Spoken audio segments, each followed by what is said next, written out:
Tell the truth.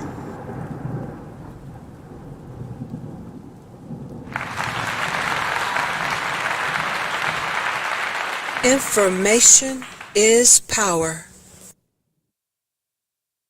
Welcome to the program, ladies and gentlemen. Today, this is your host, Information Man Show.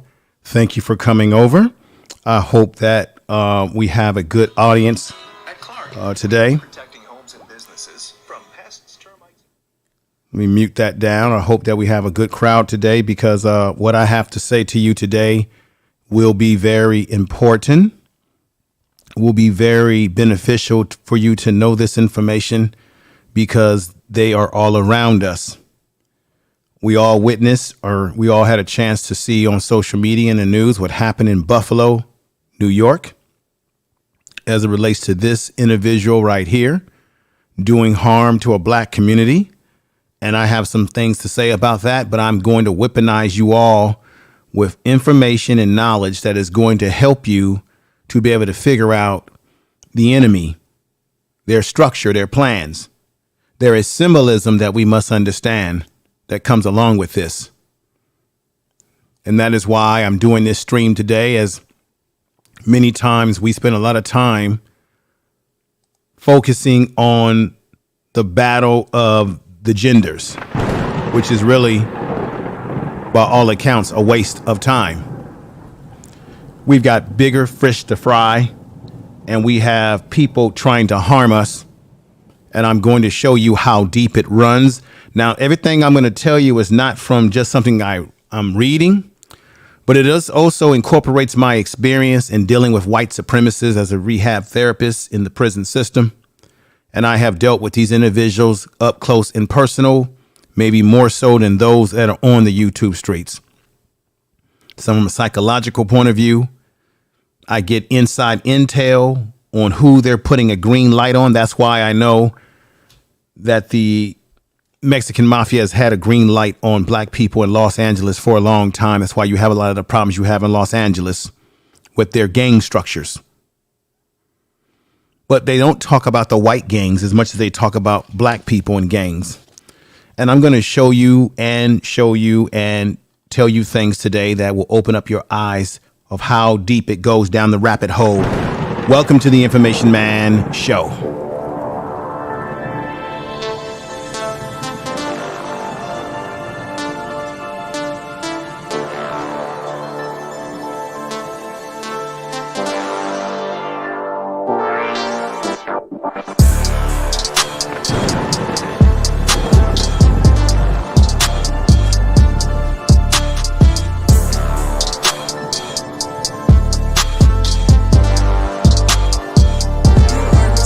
Information Man, please make sure to subscribe to his channel.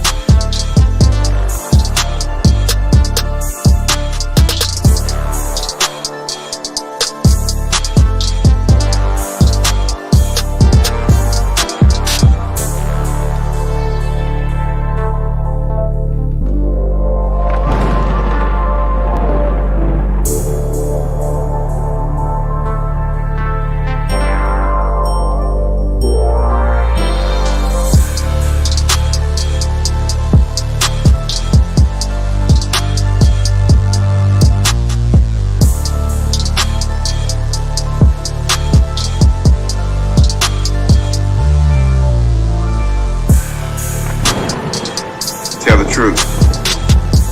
Information is power.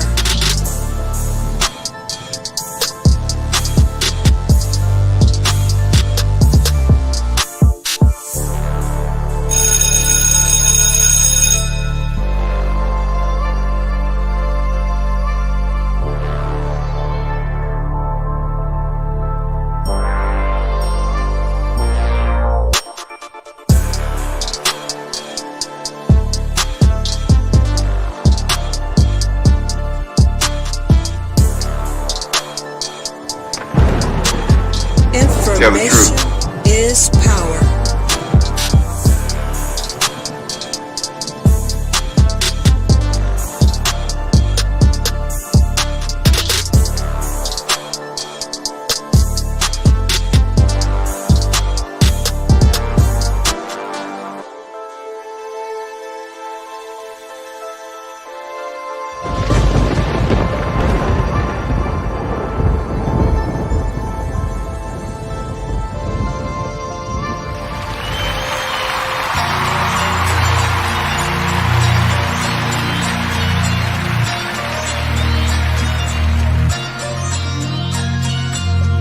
Tell the truth.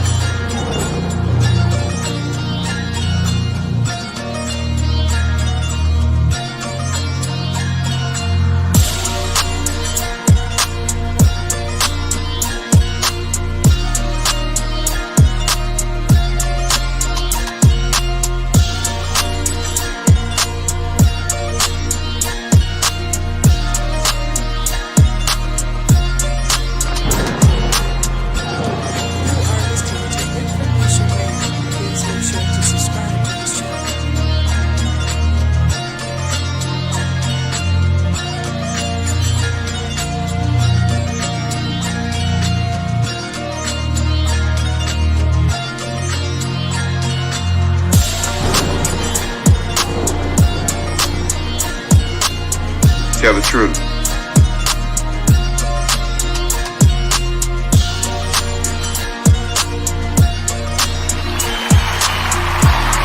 What's up? What's up, everybody? Peace.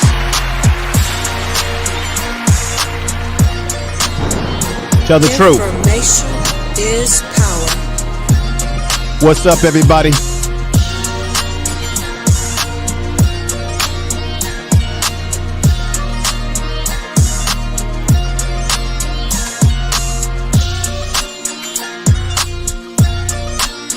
Peace. Tell the truth. Information is power. Peace, everybody. Welcome.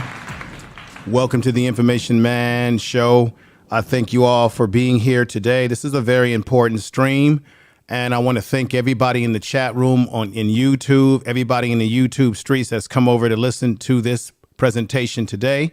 I want to thank everybody out there that may be listening on Roku TV. I really appreciate that. BS3 Network, changing the way you watch TV.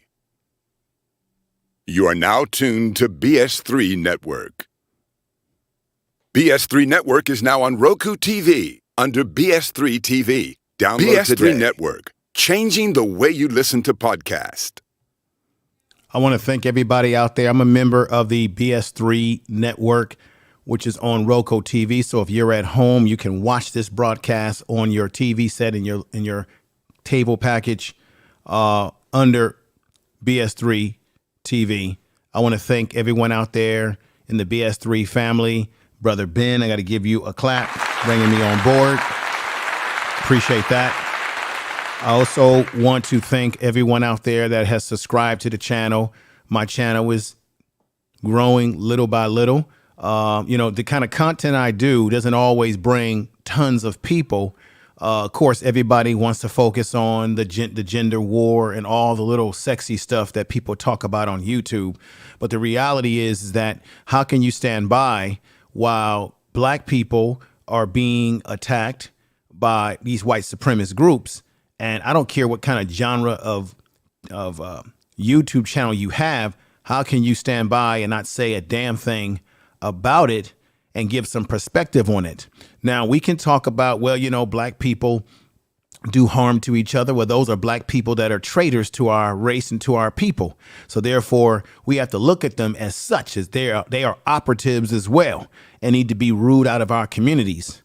Now, this situation really irritates me because I've been listening to some of the folks that live down in Buffalo, New York, in this particular community near this top store. And I don't want to give any disrespect because they're going through a lot psychologically. But it seems to me that every time something like this happens, the news always finds a black person who is willing to say all this forgiveness and let's pray on it and what have you. I think black folks are tired of praying on it. And we are certainly tired of the forgiveness factor. And then this man walks right into this community, not once, but twice, everybody. He went into that grocery store not once, but twice. The second time he went in that grocery store, we already saw and know what happened. People had already said in that community that he stood out like a sore thumb. Then you have a black man who had the audacity to give this man a drink and have a conversation with him because he thought that he was a genius, saying that he was a genius. Such nonsense. You see, we have to understand how they shroud themselves in darkness. We have to understand how Neely Fuller told us that the white supremacist plays on both sides, as I play this, both sides of the argument. Remember what I just said. The white supremacists are the masters of deception. And part of that deception is they know how to very skillfully take all sides of every argument, so that at the end of the argument, the only people who are confused and exhausted are the black people who are scattered all over the place and usually arguing with each other about... Stop right there. Just as Neely Fuller said right there.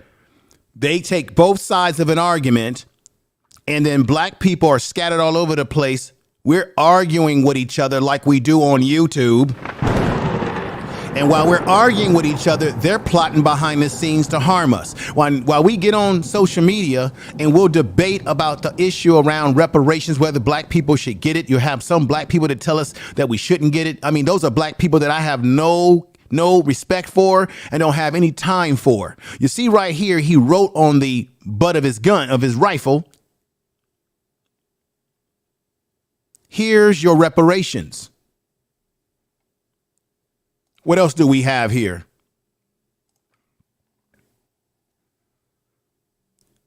Here's what he used. And of course, we know that he put the N-word on his rifle. Neely Fuller Jr. said right then and there that we spend time arguing with each other, which is nothing but confusion. And out of confusion, you cannot get a solution. You cannot protect yourself. You cannot understand what's happening all around you because you're distracted. This is why he could go into this community and you would have some black people that would say that guy looks like he's out of place. He's got orange fatigues. He's wearing the same clothes that he wore yesterday. But nobody says, you know what? Let's get this guy out of here. Because as a people, we have historically, I'm going to be honest about it, we have historically been too forgiving, too understanding to our enemies. You see, how many times do you see black men and black women in white communities where we're just jogging along, minding our own business like Ahmaud Arbery, while we're just going out in a neighborhood to get some candy like Skittles and a drink like Trayvon Martin?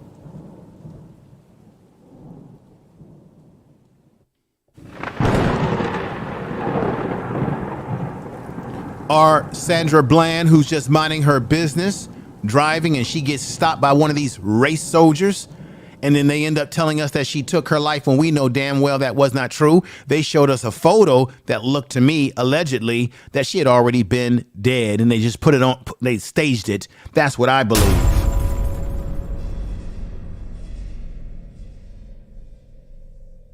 You see, when we go into neighborhoods that are considered white neighborhoods, they will profile us. They will shut us down. They will get us out of the community. They will arrest us. They will ask us, let me see your ID. Let me see your birth certificate. Let me see your social security number. Let me see how many packs of Now and Laters did you eat when you were a kid. That's the truth.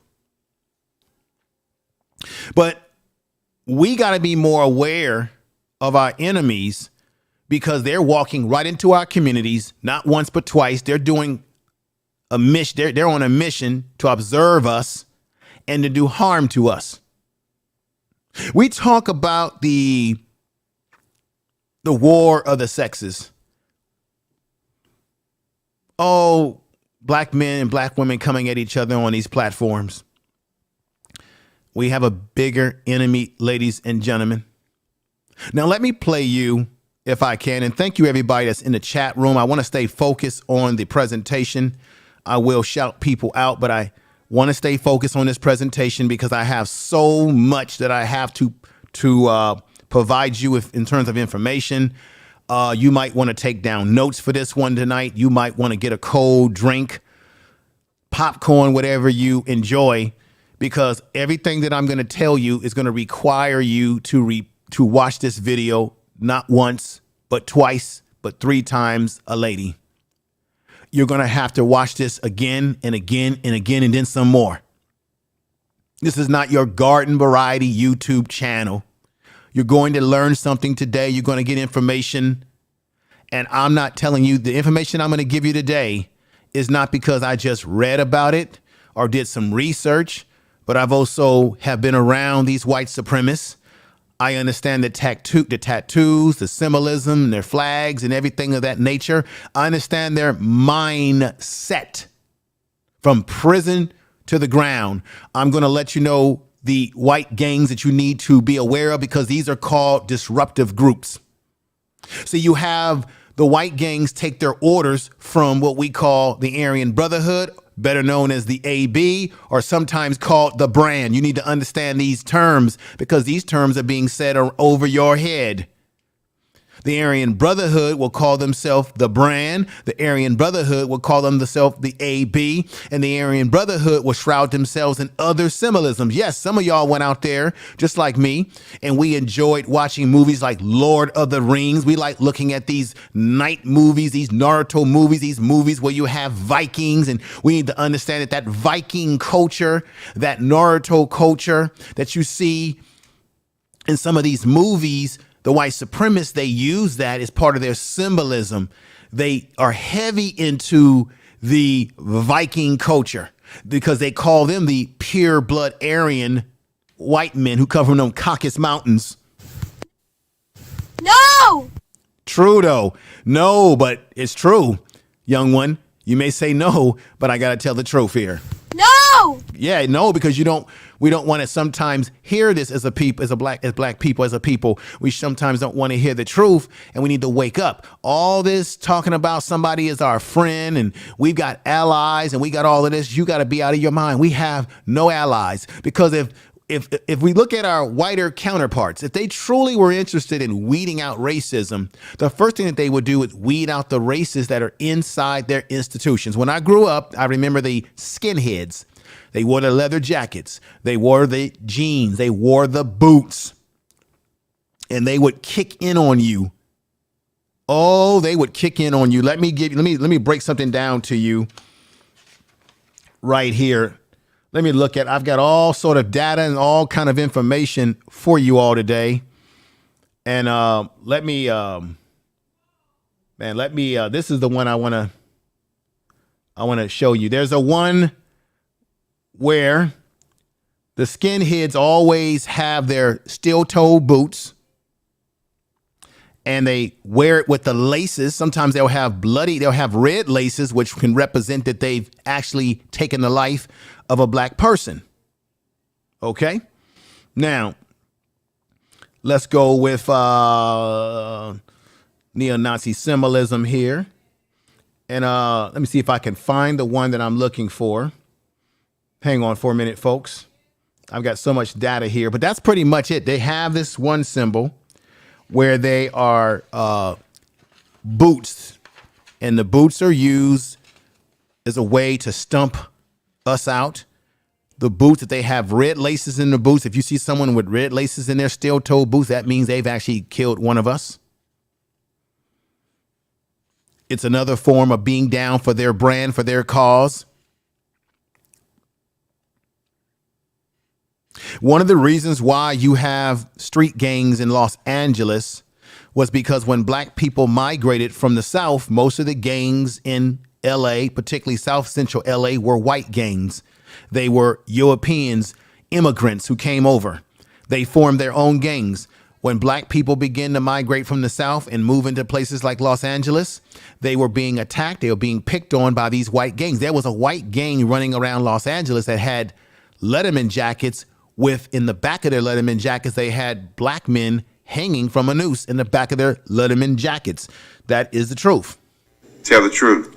And because of being attacked, black men, black people, and black men particularly had to form a alliance to protect themselves against the white gangs that were attacking them. Now, one of the first gangs in Los Angeles, California was the Celestines. This is before the Crips. This is before the Bloods.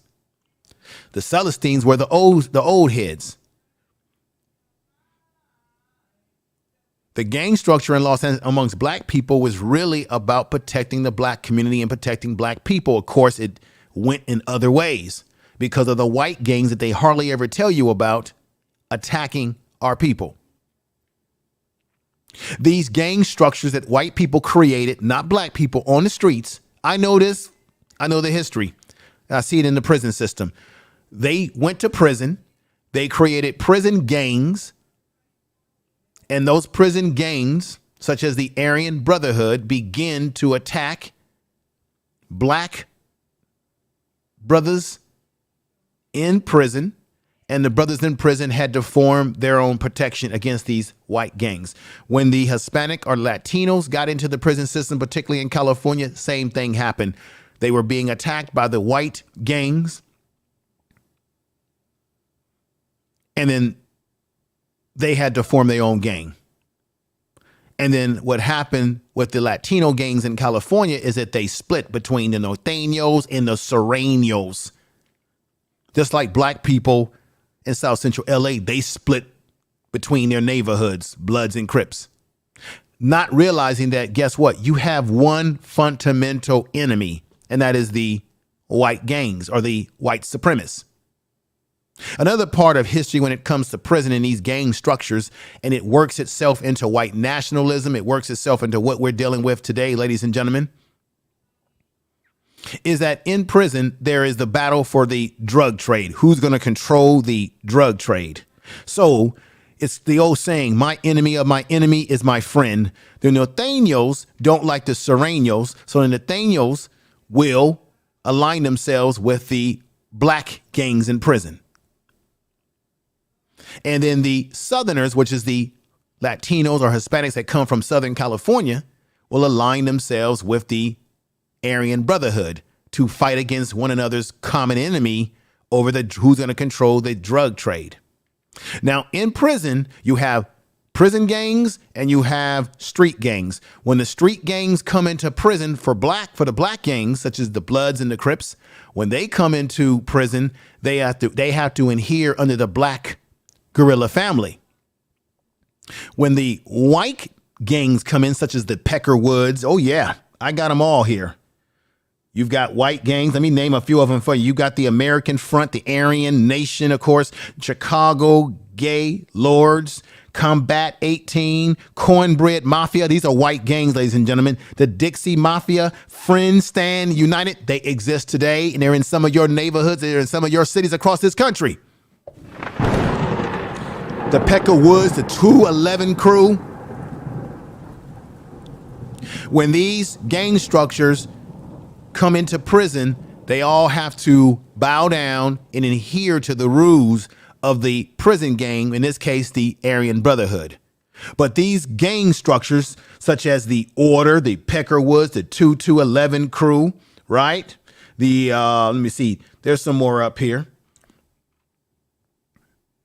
You've got the European Kendo gang and the Nazi Lowriders. I've dealt with Nazi Lowriders personally. These are white supremacist gangs. They have the motorcycle crews. They wear the tattoos. You also have motorcycle gangs, or what they call MCs, motorcycle clubs, but you have the most dangerous motorcycle clubs, which are the 1%ers. 1%ers are motorcycle gangs, not motorcycle clubs. There's a difference. Motorcycle gangs who pillage and terrorize and engage in drug trafficking, and they also engage in racial strife towards people that look like me and you. That's the truth. Tell the truth. And they would call themselves 1%ers. They are out there. Nazi lowriders are out there. Oh, by the way, believe it or not, you will have people who they tell me and you, oh, it's about black and brown has a correlation. No, you have Hispanics that are in Nazi lowrider groups, just like you have the one Latino man who was the leader of the Proud Boys. Tell the truth and shame the devil. Tell the truth. And now he's in prison. So you have people who they would tell me and you that we have something in common. We have a black and brown coalition, people of color. That's why you got to stop using the word people of color. Because some of these folks, some of these folks ain't our friend, and some of these folks will push the narrative to destroy us as well. Let me play this video, as embarrassing it is to me, and it should be embarrassing to you. Let's listen to this individual talk his talk. Telling you one story since we first came on the air, and it was about this man here, Grady Lewis. You were in that Tops earlier this afternoon. We're going to get to that story. Brady Lewis. And if you can hear me, everybody, put a 1 in the chat room. I see a lot of good folks in here. We got Lady Justice is in here. Keith Weston's in the house. Oh, Reliable, Raw, Black 5'9", Incredible Hawk. Look, everybody, you're going to have to do this for me. Please do not go away from this stream. Even if you got to do things at home, keep it running on your computer or your phone while you're doing whatever chores you're doing around the house, because you've got to hear everything that I'm going to tell you. And then you're going to have to definitely play this back, take down notes for yourself, for your family, share this video in all your social media, everybody, because this is a very important information I'm about to give you. Nobody on YouTube from the Black perspective has given you this information that I'm about to give you today. I'm taking the gloves off and giving you information that not only I know from research, but I've been around these whites. I'm one of very few people on YouTube, because everybody's always talking about white supremacy, but I've been around these individuals. I've talked to these individuals in their face. I can go to work at any day of the week and be talking to one of these guys with a big fat swastika on their head, and I can listen to them talk and hear their ideologies. I look at their criminal files and I can see the crimes that they have engaged in and who they engage against. More than anybody on these YouTube streets. I have had to confront them in a work capacity on their bullshit at work. Yes, I have.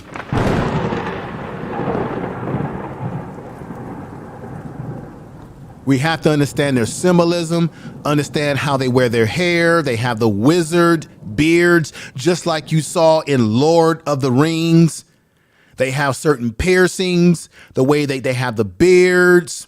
They have their hair cut a certain way. I'm going to show you that today, but here we go with this. This brother right here, in my opinion, is an embarrassment. I'm sick of the black person who wants to give somebody a hug, who wants to give into forgiveness, and sitting up here talking about, well, I saw him a couple of times. I thought he was strange.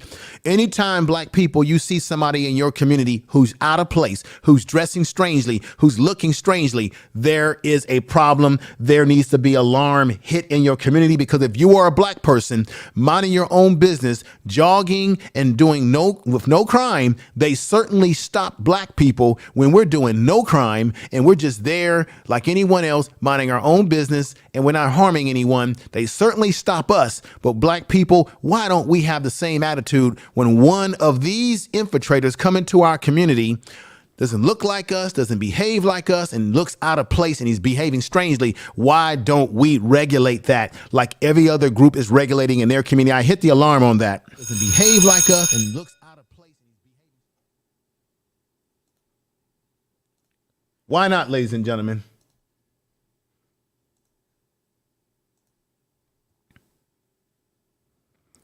I think I was having some back sound, and I've now turned it off. I know where it was coming from. I had one of my computers was open, and that's why it was bringing in the back sound. I'm sorry about that, ladies and gentlemen, if that was double the sound.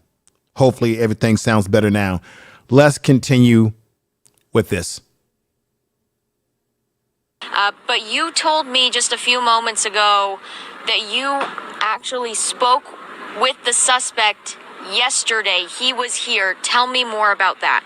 I seen him, and he looked strange in the neighborhood, but he had a genius shirt on, so I wanted to see if he was a genius. Black people, if someone's in your neighborhood and they look strange, I'm telling you, you need to take a double take and assess it, especially if they don't look like you and they look completely out of place. I can't understand. It bothers me how cavalier this man was.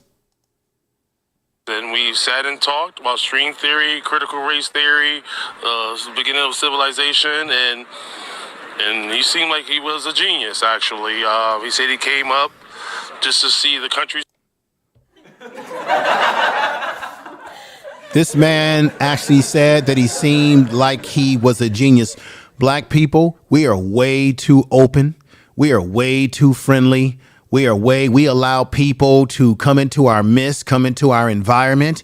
And I know why we're like that, because we're a loving people. But I also know that we're like this because we are religiously oriented. We've been raised to be Christian, which means what? Turn the other cheek, be forgiving, look at every person as a human and treat them as such. That's a very good quality to have technically, but that is not the quality of the way white society looks at black society, and that is not the way that these white supremacist race soldiers see you.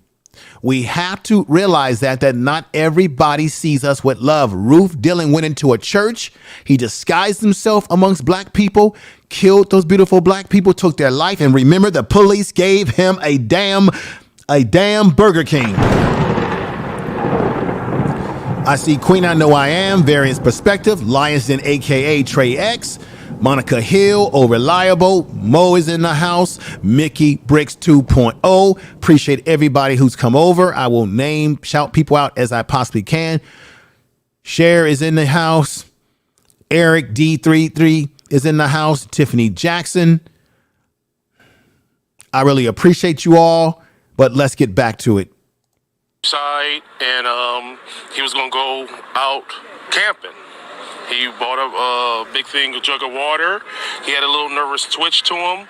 I bought him something to drink, and we sat and talked for about an hour and 45 minutes after seeing the pictures and seeing the blue card that I seen him get. He brought him something to eat. Once again, black people, that's our strength and our biggest weakness. Our strength is that we're loving people again, right? Which means we godly people. But our weakness in that is that we're too accommodating and too nice to our own detriment. This man is talking about he thought the guy was a genius. Then he's talking about he gave him a cup or something and, what have you. Now, is that how black people get treated when we go into white neighborhoods minding our own business? No, they don't give us a cup of drink. They don't give us a Burger King. They don't call us a genius. They call us a black criminal, and they want us out of their community, and they call the cops, and the cops will come and slam us down to the ground, and sometimes they will take our lives. Tell the truth. Got into yesterday, so it's a shock right now, and he told me his name was Peyton. So it's a shock. And we did see a blue car get taken away from this scene just about a half hour or so ago. And you were saying that you were speaking with him on a bench that's located outside of this Tops. Yes. That's the bench that earlier today, when I first got here, you were the first person I spoke to. You were telling me that bench is your office. Yes. And you usually like to stop and sit there and talk to people that are passing by.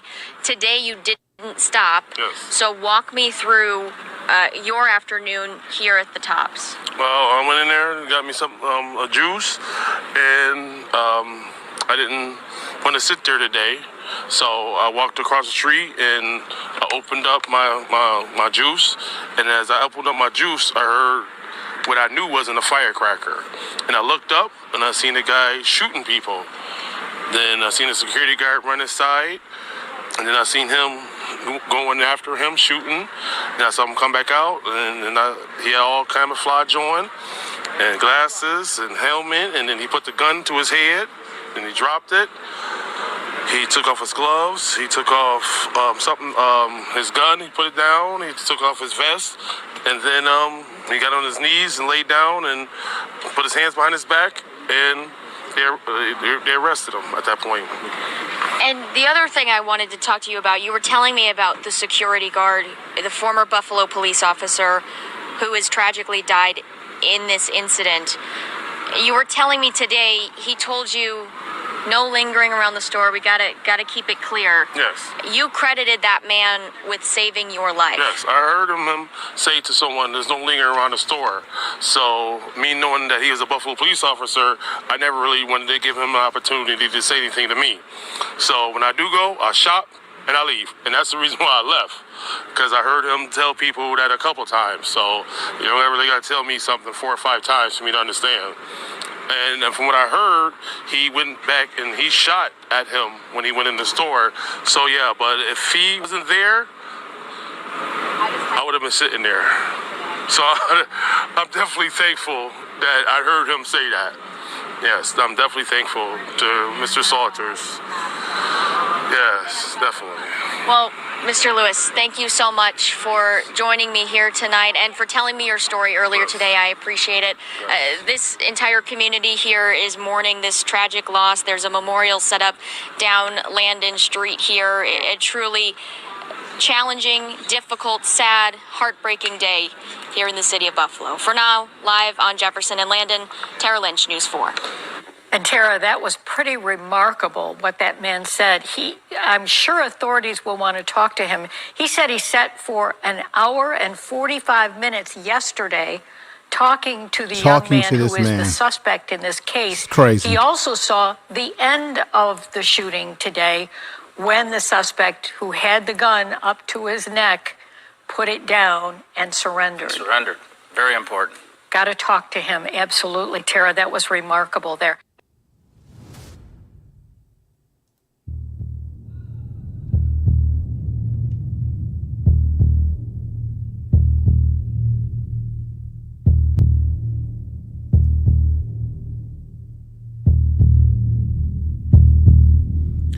You see what he did, ladies and gentlemen? He took out 11 beautiful black people.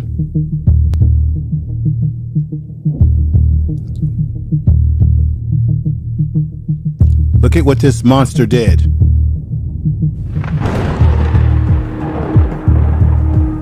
Look at what he did. This is what this monster did. This is why we have to wake up and understand that everybody is not our friend, and we're not living in a situation where we're safe. I'm not telling everybody to shake in their boots, but we need to be aware, alert. These white supremacist groups and operatives are all over the place looking to come at us. What did he do? He went after soft targets, our elderly. These black women and men look like everybody in our communities across this country. Look at this.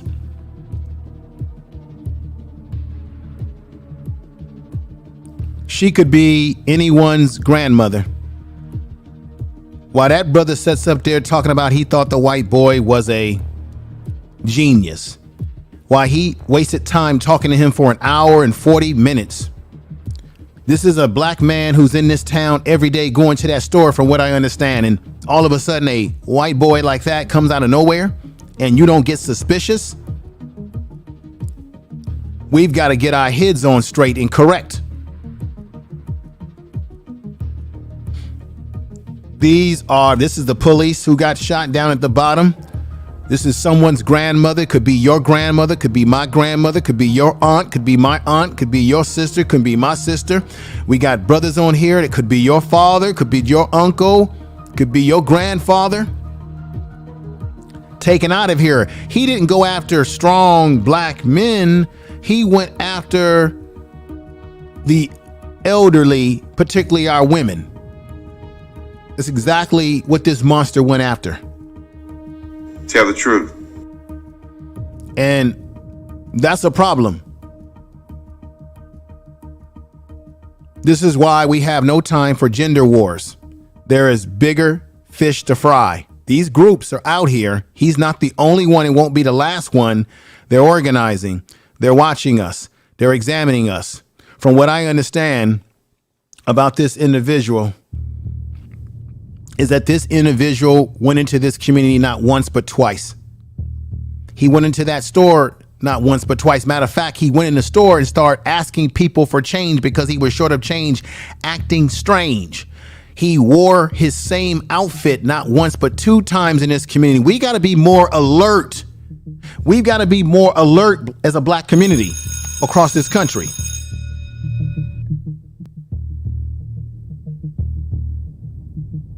I want to play you this other video.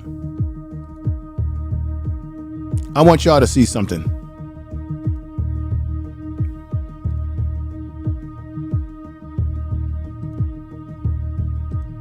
Let me play the other video for you right now. Y'all need to see this. This is pretty serious. Look at in black men, we got to get ourselves together. We got to be more vigilant. And we need to understand that we got enemies. Look at the perspective. This is a black woman who worked in the store, the top store where this man came in. Look at this. He's listening in the store, asking people for change, and because he's making the customers feel uncomfortable. And I asked him, can he please leave the store? He said, okay. And I noticed when he was leaving the store, his eyes was wandering. He was wondering, looking around as he was leaving. Chanel says the shooter was wearing the exact same clothes on Friday as he was Saturday when she saw him again. All right, ladies and gentlemen, so you can see there, he's wearing the same clothes. You heard the sister's perspective. You heard the brother's perspective. He seemed to be a little bit lost in the clouds or something. And she has post-traumatic syndrome, PTSD. She says she can't sleep. She's hearing noises and thinks that she's hearing gunshots because this sucker went in there with this rifle. And he went in there for racial reasons, obviously, as we know. And he had the N-word on the rifle. And we have all sort of things happening in this country, ladies and gentlemen, that we need to wake up about. Let me show you something else that's disturbing to me. I don't know how many of you have seen this. I want to say shout out to Brother Lion's Den. This was on your Twitter feed, Lion's Den. The real Lion's Den, too. This young man, he has autism. So he has some intellectual disabilities. But this is what a white woman did to him. This is what this white woman did to Antoine Foster. Forehead. The UK police, this is in the UK. You see, white supremacy and hate towards us is global. And I'm not saying that we're supposed to look at it as a crutch to say, hey, I can't make it in life. I can't do this and that. I'm simply saying that we need to be aware of the environment that we're in, because Neely Fuller Jr. said it best. He said that black people are in a prison environment within this system, and we need to understand it. To do with black people, the white supremacists are involved. I mean, otherwise there would be no such thing as white supremacy. If black people were just walking around, with nothing affecting them, in economics, in education, in entertainment, any of the 9 areas of activity, labor, law, politics, religion, sex, war. Right here it says this. In the UK, police let her go even though she admitted to hitting this black artistic 12-year-old Antoine Foster child. She hit a 12-year-old child who was autistic, has autism. The UK police arrested.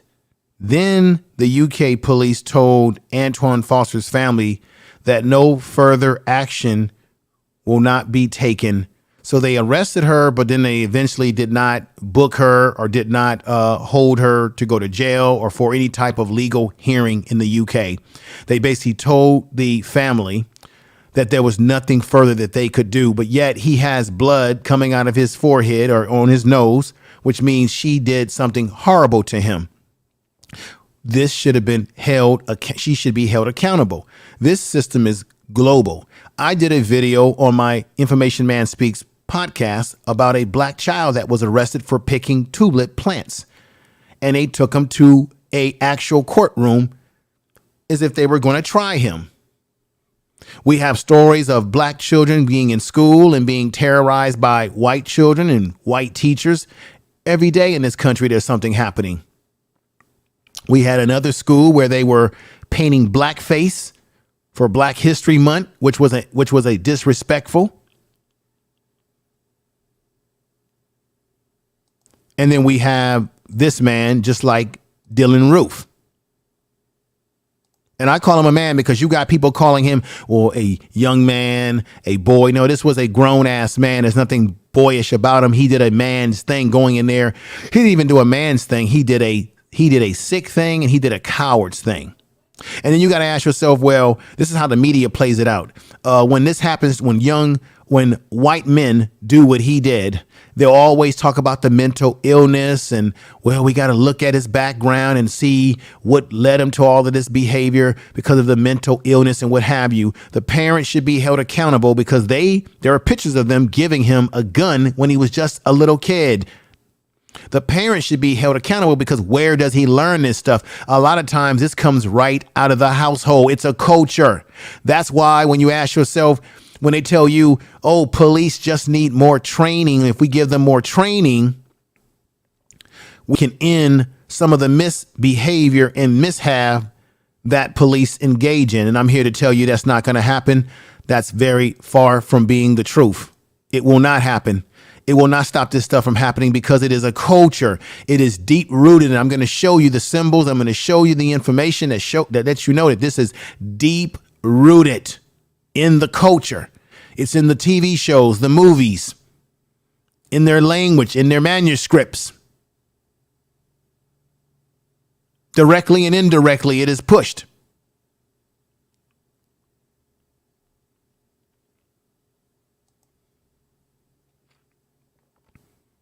Peace to everybody in the chat room. I appreciate you being here.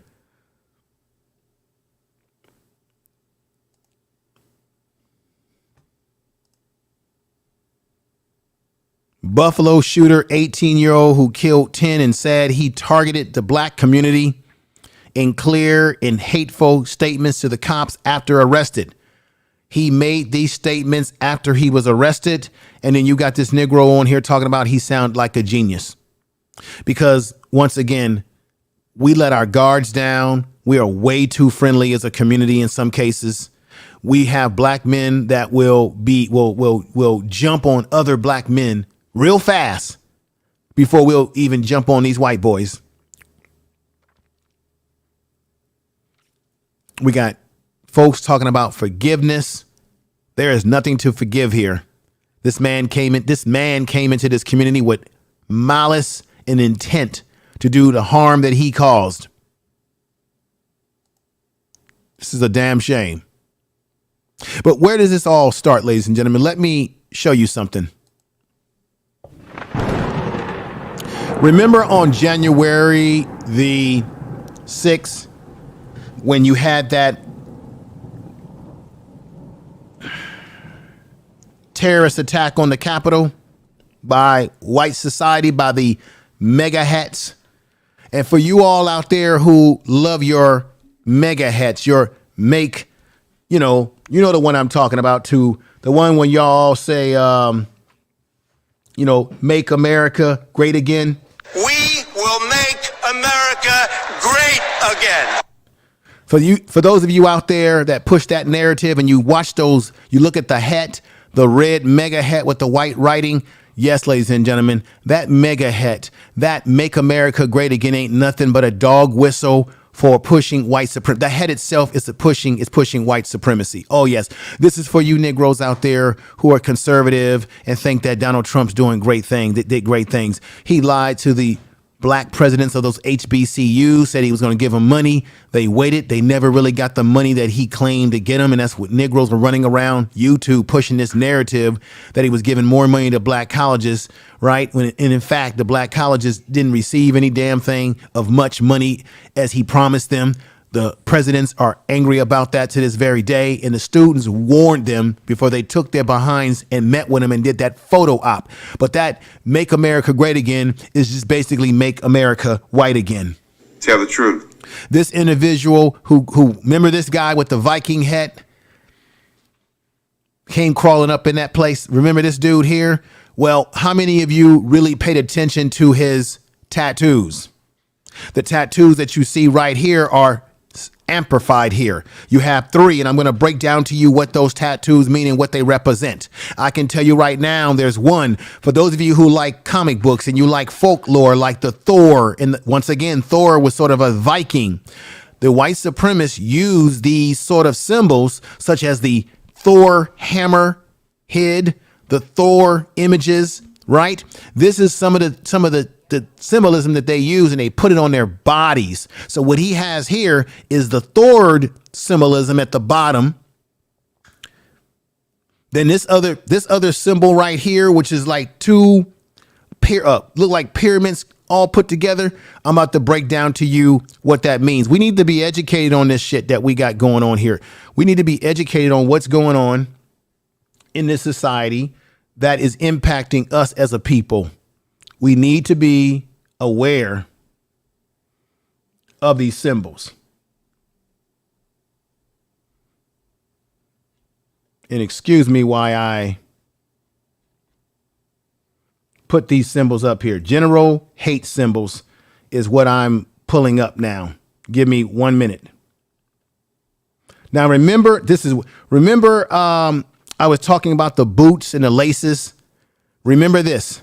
Racist skinheads prefer to wear their steel-toe work boots, particularly with red or white shoelaces, signifying the fact that they are white supremacists, but also signifying if they've also done harm to black people. I just want to remind you of that one. That's very, very, very important.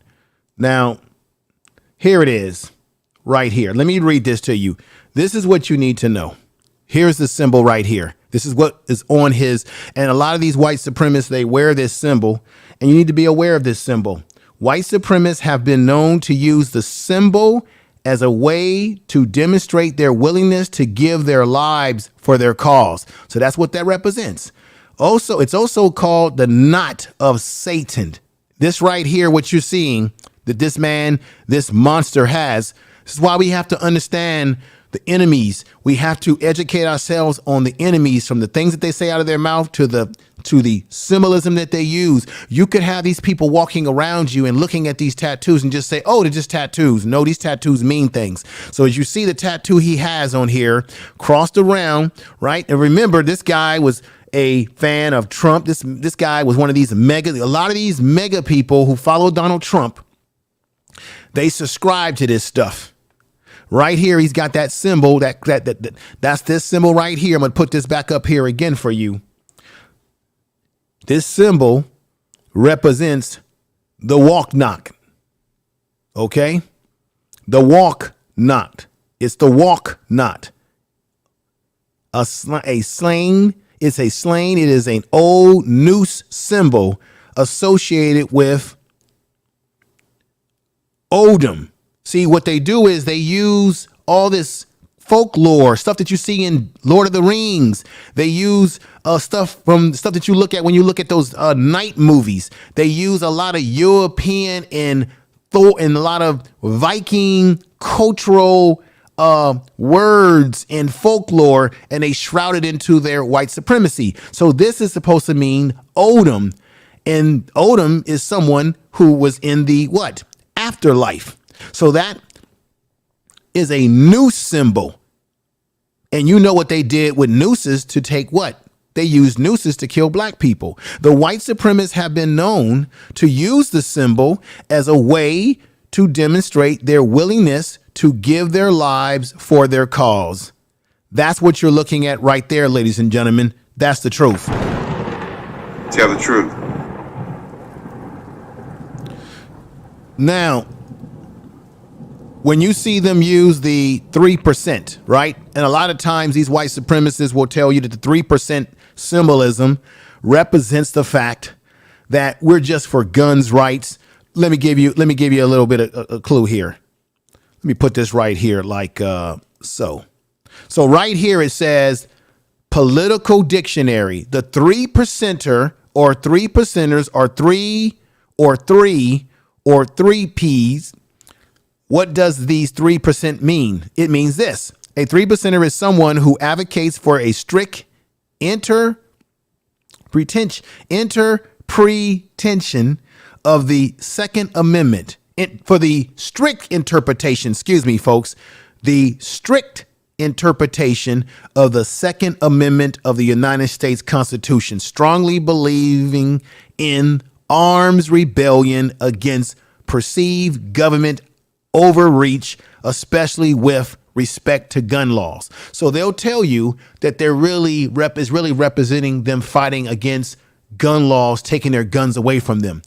Okay, of course the white supremacists don't want their guns taken away from them, because the reality of when they came out with guns rights originally, guns rights had everything with doing what? Protecting white men from black people. Because remember, during Reconstruction, they freed slaves. White people were concerned for their safety. That's why you had movies like The Birth of the Nation, A Silent Picture, which gave rise to the motion picture, industry. And that was a movie that was played in the White House. And they said that it was true spoken when lightning, because the goal was showing that black men were going to take over the government. And they showed the Ku Klux Klan riding into the sunset, saving the day from trying to take the black man out and kick the black man out from savaging for the white woman. That's the truth. Tell the truth.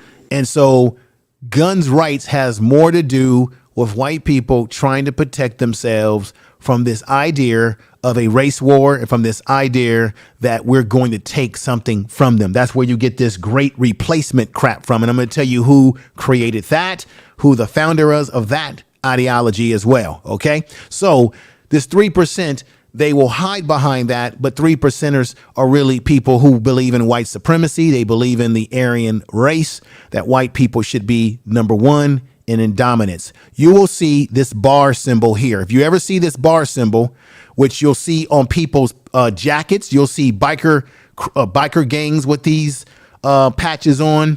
You'll see people who subscribe to this with these kind of 3-bar with the stars around it, patches on their shirts. They'll wear the shirt. They'll have a patch on their jacket. This is what that means. If you ever see that symbol is interchangeable with the finger symbol, right? You see the finger symbol. And you see that quite a bit. I'm going to show you something. I'm going to tell you something else. That's going to be definitely important for you to know. You have this symbol here. Let me put myself back on the screen, everybody. And I want to show you all something. So now you'll have this too. You'll have the 3%ers that will do this sort of stuff with their hand, right? They'll do that little 3% symbol, right? Then you have the one where you have the 2 hands up. I've seen guys do this in prison. And then they'll put the 3 fingers. This is another white supremacy symbolism signal with their hands, where they'll have 2 fingers and then 3. And they'll signal to each other. Watch out for that. The signaling of the hands. The gesturing with their hands. These are hand gestures. I've been around guys who have done these hand gestures, or I've been around guys who have these symbols on their body tattooed. And so it tells me everything I need to know about them. I can decode it. Let's go back over here. I appreciate everybody in the chat room. Thank you for bearing with me. I hope you're getting some value out of this stream today. I hope that it is helpful in more ways than one. Let me, I got to click something over here. Make sure everything is working on all full cylinders. Okay, if you can hear me still, just let me know by putting a 1 in the chat room. So then, of course, you've seen this before. This is a Nazi symbol. Very important for you to understand this Nazi symbol. So you see it in black and white, ladies and gentlemen. I've seen plenty of guys in my work capacity who are wearing this on their, as a tattoo. And what you need to understand about this is it comes from the Nazis, but you have white street gangs that will have this on their clothing, or they'll have it as a tattoo. Okay.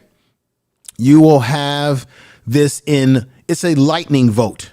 So what they do is that you will see white people who subscribe to this, or white supremacists that will wear lightning votes, whether it be as jewelry, They might even wear a Flash shirt. You know how you have Flash? For those of you who are fans of comic book, DC comic books, I'm going to hurt you here because the white supremacists, they like to wear the Flash shirt that has the lightning vote because that's another symbol. So when you see someone who looks very suspicious and they're always wearing these lightning vote type designs, that is part of this symbol here, which is a Nazi Germany, a Nazi symbol coming out of the 40s that they are evoking in their clothing. And and you will see this on people's body. You'll see 2 lightning votes. You'll see 3 lightning votes. Okay. Very important to understand how this works. Okay. Let me give you some more symbols here. Let me put this back up. Let me put this up here. And I'm going to do my best to make this out. Now, right here, these are all forms of hate symbols, ladies and gentlemen. Hate symbols, right? You got the number 18, the number 28. If you see someone with the number 18 and the number 28, and I'm going to tell you exactly what these symbols mean, because the white supremacists, they love the number 14 and they love the number 8. Anything with 8 in it and anything with 4 in it, they love because it has a signature. It has a meaning for them. And let me just do this right now. You see 18 on the screen.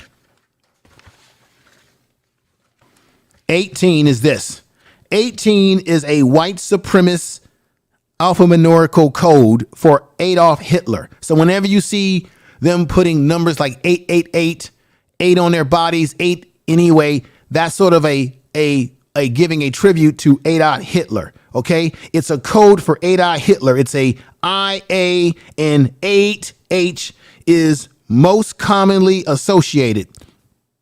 A 1A and a 8H is most commonly associated with the British white supremacist group combined with the 18 or the C18. Okay. Now, if you see symbols like the 14, let me show you something real quick here. See, because we're going to learn today. We're going to learn today. A lot of times we get on these YouTube streets and we be talking about stuff that has no significance sometimes to our life going forward. This has significance because we need to know our enemy. Our enemy knows us. They study us. They watch us. How about we understand them and study their methods and methodologies, because they use these street soldiers, as they would call them, or we call them race soldiers. They use them in the prison system. We call them disruptive groups. These are the disruptive groups that are basically the gangs who do the bidding of the larger organizations, such as the white supremacist organizations or the white nationalist organizations, and they do the dirty work. You see on this tattoo, he's got 14 and 88. Remember, I told you that 88 or anything with 88 or anything with 8 represents a tribute to Hitler, right? Check this out. The 14 and 88 bars, as we call it in prison, is that 1488 is the combination of 2 common white supremacist numerical symbols. 114, shorthand for 14 words, slogan, we must secure, this is what this means. We must secure the existence of our people and the future for white children, and to 88 standing for Hitler. 88 standing for Hitler. So when you look at a white supremacist or some white person walking around with that on their chest, on their arms, any part of their body, a 14 by itself, an 88 by itself, or 18, or a 4 or 8, or this particular symbolism of 1488, it means that they are about securing what the hell we should be doing. They are about securing the lifeblood of their family and their structure and their Norways and their fourways. That means they ain't got no time for our black you know what. They ain't got no time for us. So while we're on YouTube arguing about gender war, we got some real race soldiers out here who are willing to do time and go to prison. I know, because I deal with them. I read their records. I see the things that they've done. They not playing no games. They are not playing no games. I've had guys make threats on me, and I've had to sign certain documents so that if one of these individuals were to get out and try to attack me and I had to fight them to the death of my life, I would be legally able to do so under something called, there's a code in California called a Title 15. Under Title 15, which is a penal code or a penal laws for those incarcerated, if you are threatened by any of these inmates of your life, you can give them a 115 under the penal code. The DA will pick it up, or a 128C chrono you'll put on their asses, so that if they attack you on the streets and you had to fight them to the death and you went to court, now you would have that legal chrono that said, did this man, this monster made a threat on your life and you were protecting yourself. I've got such damn chrono, ladies and gentlemen. Y'all don't know that much about me.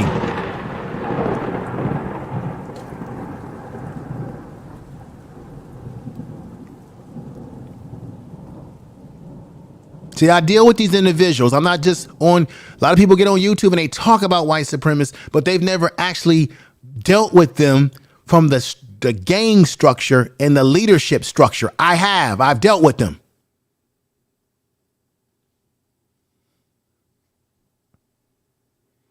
So that's what that means right there. We need to be cognitive of these symbols. Here's another example of what I'm talking about. Check this out. You will see this patch. You will see motorcycle gangs, or what we call 1%ers, that will wear this patch. You will see gang members, skinheads, that will wear this patch. What does it have? It has the skull symbol, right? It has the 88 and the 14. Look at this right here. Let's stop playing around. Let's stop playing around, family. We got homework to do. We got researching to do. Our enemies are always studying us 24/7. We need to study them. You see, he's got the patch, good night, red slide. He's got a patch right there where he's stumping somebody down. And then when they do that, they are proudly will put those red laces in their boots. They love it. He got the swastikas, right? Check this out. You've probably seen organizations like this, ladies and gentlemen. The American First, right? Now, you can see, look at this. American First is an organization that is in support of Donald Trump and the mega hats, right? The mega hat wearing individuals, the dummies, as I call them. And the symbolism is very similar to two things to me. You see, he's got the American flag and he's got Trump 2020. That's exactly the same as a Nazi. Look at that Nazi symbol to the right of you with the bird and the Nazi swastika. And by the way, ladies and gentlemen, the swastika was stolen from Native Americans. Native Americans are the ones who came up with the swastika. It really means something positive. But what happened is the Europeans took the symbol, in this case, the Germans, and they switched it up and made it something negative, right? But look at that. But you know what else this looks like to me, ladies and gentlemen? The Romans. We're still under Roman rule, right? Because most of the traumatic tribes of Europeans, whether it be the French, what we call the Germans, right? What we call, they're all Germans, ladies and gentlemen. They're all from the dramatic tribes, and the Romans are just one of a bunch of dramatic tribes. We're still under Roman rulership. We're still under Roman symbolism, because don't we, when you look at the first shirt, it looks like the eagle that our American government uses, an eagle on one of their seals. All this shit comes from symbolism from Romans, because the Romans used the bird symbol as well. And it also has its offshoot from the German symbolism, as you see to the right. These are the things that we need to look at and we need to pay attention to. Right here, I want to show you or tell you what this is. This is a bird. This is a white supremacist symbol. And that hammer, that's the bird that the bird is holding. Once again, that eagle looking bird, right? Just like this right here, this eagle looking bird. Here go another one. That feces, that represents strength, ladies and gentlemen. In context, a white supremacist in the United States attempts to give credence to the belief that white Americans are more connected to American soil than anyone else, right? So you got the Confederate flag, right? According to Anti-Defamation League, this organization uses a English version of the Nazi feces. This is a hammer of strength. Fascists but meaning blood and soil. So when you heard the white supremacists in Charlottesville say that you won't replace us, right? Remember that? Let me see if I can find a good audio with that, right?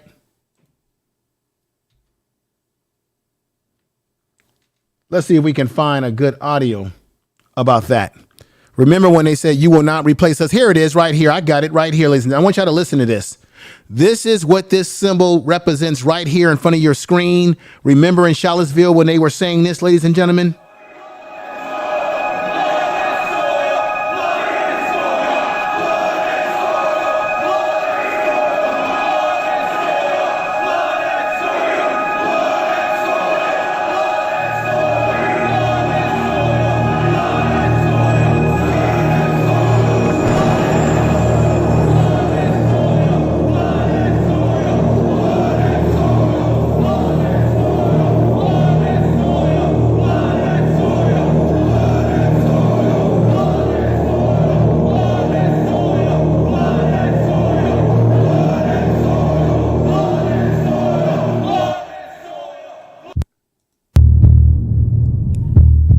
Ladies and gentlemen, I had to play that for you because that's what this symbol represents.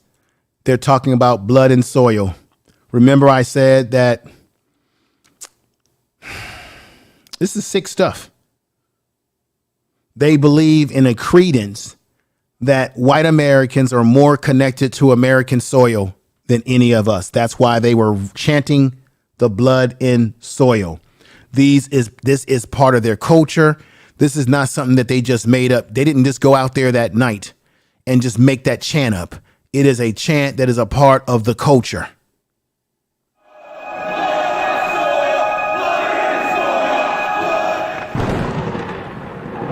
I just want y'all to understand this. And as a reminder, remember, this Peyton character was subscribing to all the things that I'm talking about. 10 killed and 3 injured. All victims who died were black. And I had somebody when I went live with that video, one of the few videos that went live that day. And of course, YouTube took the video down. I was one of a few people that broadcast that live. My video got taken down, and I had someone who had the nerve to leave me a message saying that, oh, it wasn't just black people that died. According to all the information, black people were the only ones that died in this massacre. Truth. Tell the truth. Let me see how people are doing in the chat room. Are you with me? I thank you for being here. Make sure you share this video. I hope. Are you all getting some value out of this stream today so far? As I have more information, explosive information to give you, please let me know by putting a 1 in the chat room if you are getting some value so far. This is a video that you're going to have to keep in your personal collection of videos to watch every now and then to remind yourself in terms of the information I'm giving here, because as a black person, we shouldn't have to be reminded of what we're up against, but we should be reminded to empower ourselves of information that can help us to recognize some of these monsters around us. If you're getting any value out of this, please put a 1 in the chat room. I thank you for being here. We got Sir Obey in there. I see him. So many people that have come out to support the show today. Mickey Bricks 2.0, Keeper 116. I thank you. If there's any trolls in here, get them out. I'm talking about the usual suspects, and you know what I mean. We got Rico Bazaar Foods. You're doing a hell of a job on TikTok, brother. I've been watching some of your TikTok videos there. Very impressive. We got my sister from France, and I know they got these same problems over there. They're all over the world. We got Joanne Instinct Foot is in the house. Thank you. She's from France. She's over there in France. She's one of our French sisters, and she speaks English as well, and she's fantastic. She has a football channel, a soccer channel. We call it Soccer in America, and I definitely appreciate her coming over. I know it's probably a different time zone where she is right now, but I appreciate you coming over. We got some chick named Star in the house, Lady Spades, Michael Ross, Red Lipstick, Vibe, TC, HBCU, Queen TV. Thank you. You all are making my day coming over and giving me such report. But this is the thing is, I'm not laughing today. I don't find any, I don't find anything to laugh about. Not that you're laughing. I'm saying that I'm not doing a lot of giggling today for obvious reasons, because this is a very serious issue that requires it to be spoken very seriously and taken up very seriously. So I really appreciate you all being here. I have more information to give you. Another thing that we need to be aware of, ladies and gentlemen, and I want to give everybody a clap. Thank you. Here is another one that you need to be aware of as well as I take that off. Gaining and winning in popularity. These are some of the symbols. You got the Iron Cross, an ancient relic symbol appropriated by the Nazis. Remember, I said the Nazis have taken symbols and they have appropriated it, right? So they'll take old writing, old symbols, and they will adopt those symbols. These are symbols that have been appropriated by the Nazis in neo-Nazi. It has experienced a resurgence since the National Socialist movement changed their logo from a swastika to this symbol in the 2016. So for example, the Iron Cross is the one that people most notice as, okay, that's a Nazi symbol. So what they've done is they've changed it. They've gone from the Iron Cross to the second one, to the next one here, to the third one there, to this one here. So what they do, they sort of change their symbols and manipulate it a little bit around, but it still means the same thing, right? Now, a German military medal used during World War I and World War II, it has lost its luster as a hate symbol since the 1990s. When it was picked up in mainstream, it was used by surf companies and other brands. So this Iron Cross doesn't have the same energy to it as it once did, because they're using these three symbols that you see right here. They've gone away from that and they found other things. If you see someone with a tattoo on their body like this, the usual suspects, or a shirt like this, you have to really think first. Now, context is key. Many hate symbols are appropriated from innocent cultural use, right? Just like I said, the Native American swastika was taken from Native Americans and made to be something negative. Used so that their appearance is not always a sign of hate group or ideology. So just keep that in mind. And let me put this back up here again. You have the Celtic cross, and the Celtic cross has its association, ladies and gentlemen, with white supremacy. Obviously. So this is a Celtic cross, which has usually been associated within Irish culture. So in Irish culture, because a lot of Irish are Catholic, right? And then you had English were Protestants, and that's why you had a battle between Irish and the Protestants, because the English didn't like the Irish because they were Catholic. That's one of the reasons why they had a lot of strife between the two of them, ladies and gentlemen. But what we have is that the white supremacists will use, and they have used, and they are using these types of symbols as a part of their manifesto of white supremacy. Look at this right here.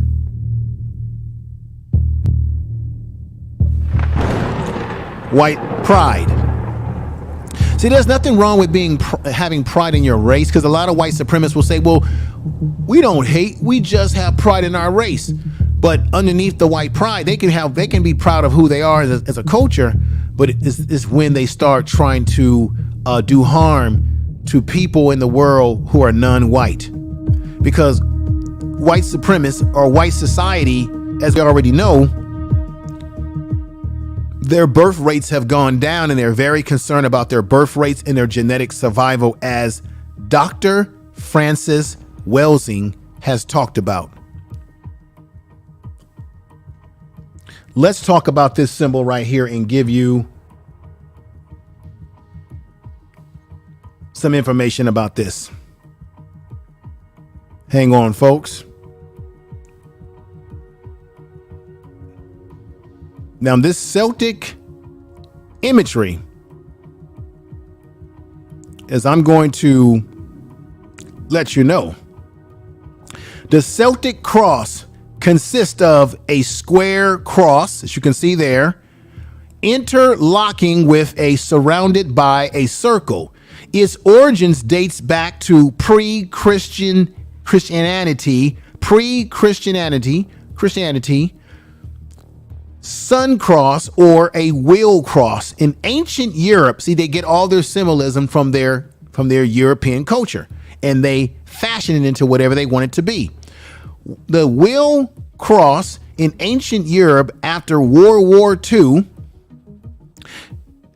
a variance of white supremacist groups and movement adopted the symbol. Today, this version of the Celtic cross is used by neo-Nazi racist skinheads, Ku Klux Klan members, and virtually every other type of white supremacist group.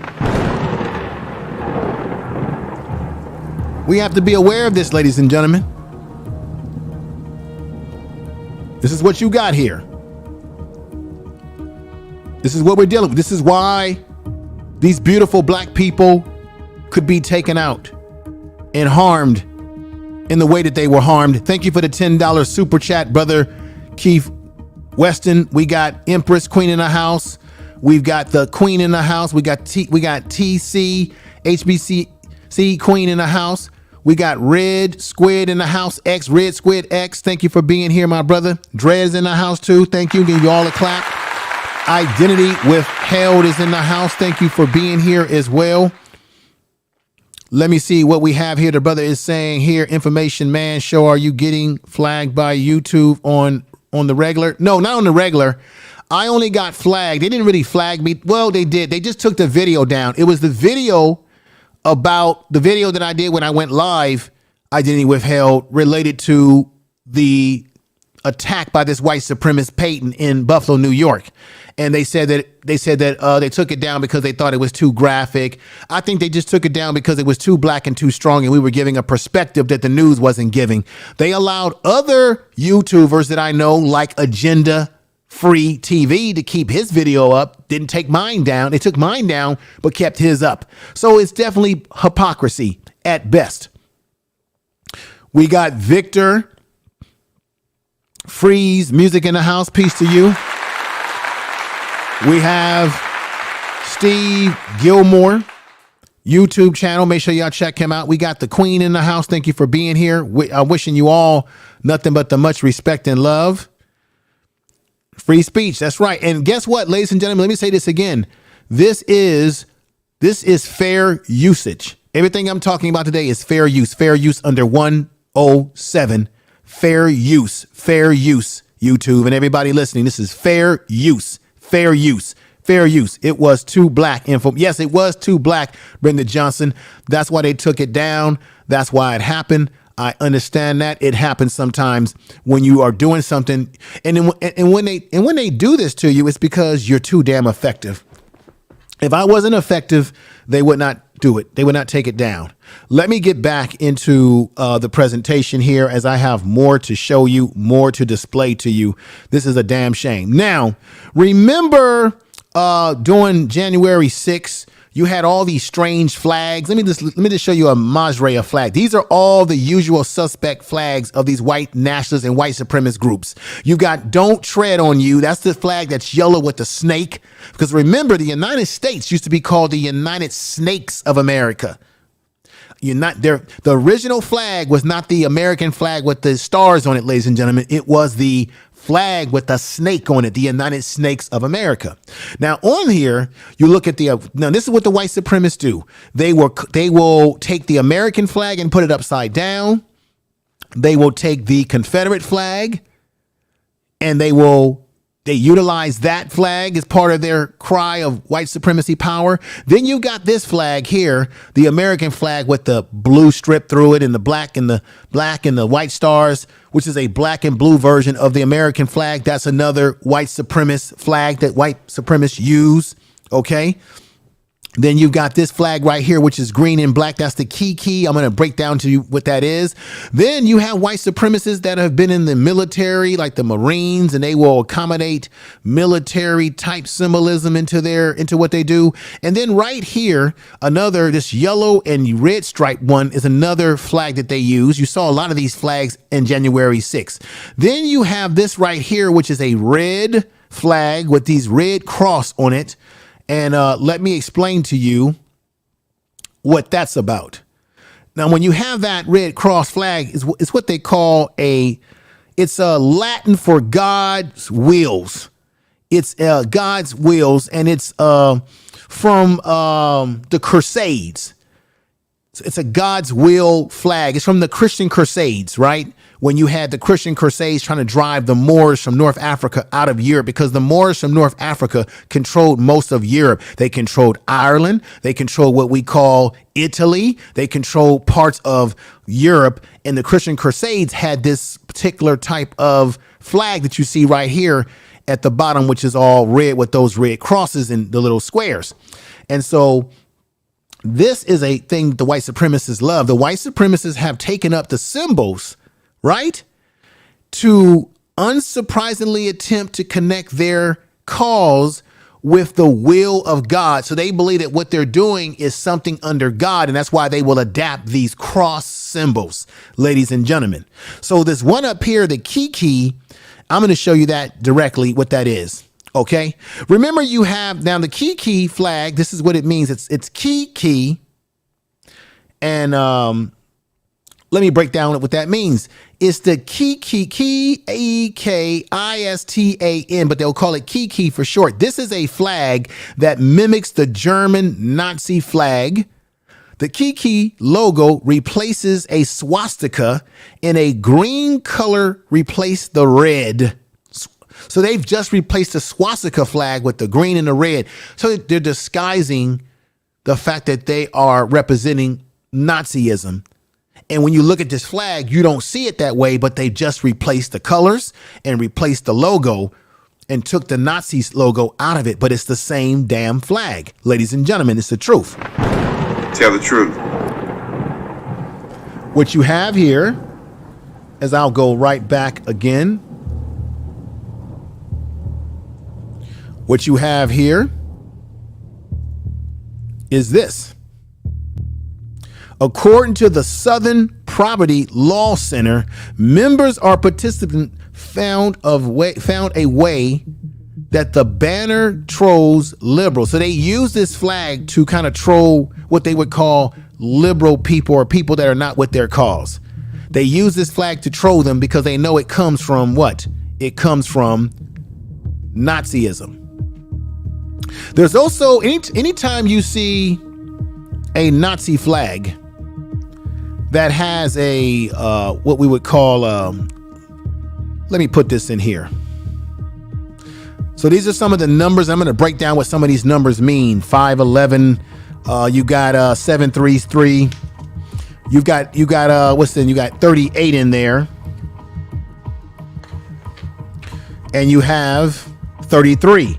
33.6. That's in the top corner here. I'm going to break that down for you in just a moment. But I want to remind you of something, everybody. Whenever you see any one of these Nazi cross that have blood on it, anytime you see a cross that has blood on it, they'll use these cross symbols that have blood on it. These are, once again, they believe that their movement is wrapped up in God, right? So this is also referring to the blood drop cross. A blood drop cross dates back to the early 1900s when the second Ku Klux Klan emerged, when the second Ku Klux Klan group began to emerge, family. So anytime you see a cross symbol that has this red drop in it, that's what it is. Now, on this particular, on the screen here, you'll see 33/6 in the far left corner top. Okay. that represents this. That represents three. That is this. The number 33 is used by Ku Klux Klan to signify that the Ku Klux Klan, since the 11th letter of the alphabet is a K, 3 Ks signify KKK, or the Ku Klux Klan members will frequently follow this with the number 6 to indicate the historical era of the Klan they think that the Klan currently is in. So this is what they'll use. They'll put this as a tattoo. They'll put this on their body. They'll shroud this and make you believe that it's not what you think it is. Okay? Let me try to find one other. This is very important information. This part right here, the one where it says AKIA. AKIA is basically another way of saying Ku Klux Klan shorthand for Klansmen. So if you have someone, you see them with AKIA as a tattoo on their body or symbolism on clothing, that's just saying I'm a Klansman. Okay. There's all kind of symbolisms here.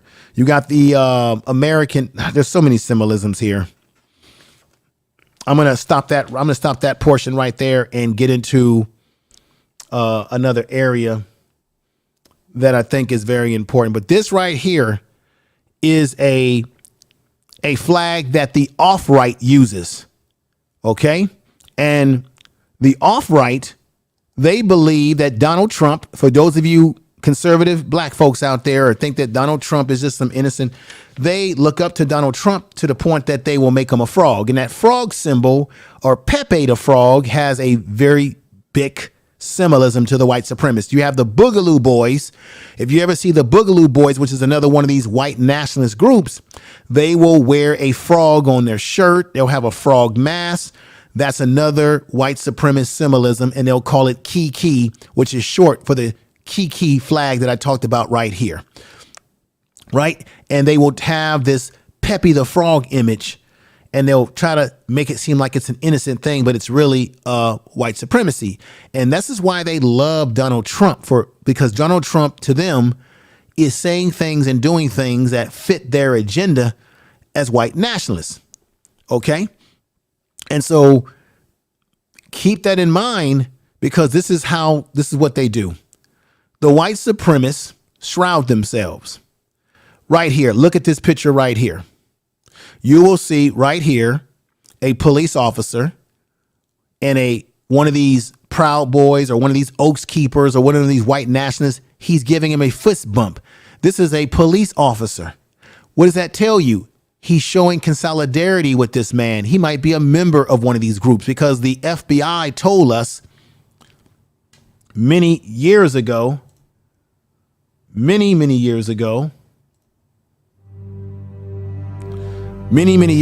that these white supremacist groups have infiltrated the police departments. Right here. This is from NewsHour. This was back in 2006, ladies and gentlemen. FBI warned of white supremacists in law enforcement 10 years ago. Has anything changed? Hell no. Tell the truth. Okay. Keep that in mind. I want to put this up too right here. This is very important. Dangerous, growing, yet unnoticed.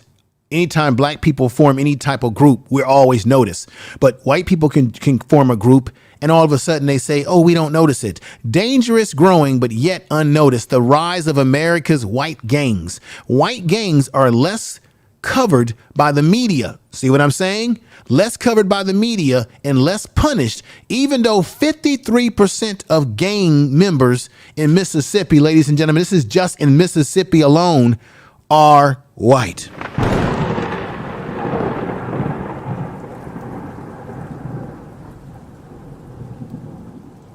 And then we wonder why, ladies and gentlemen, why black men get killed most likely to be killed by police 3 times compared to their whiter counterpart. 3 times more likely, black men are 3 times more likely to be killed by police than white people. Black people are at the highest, Hispanics next, and whites at the lowest. Black people 1.3 times, black people 1.3 times more likely to be unarmed compared to white people when we are killed by white cops. And then we wonder why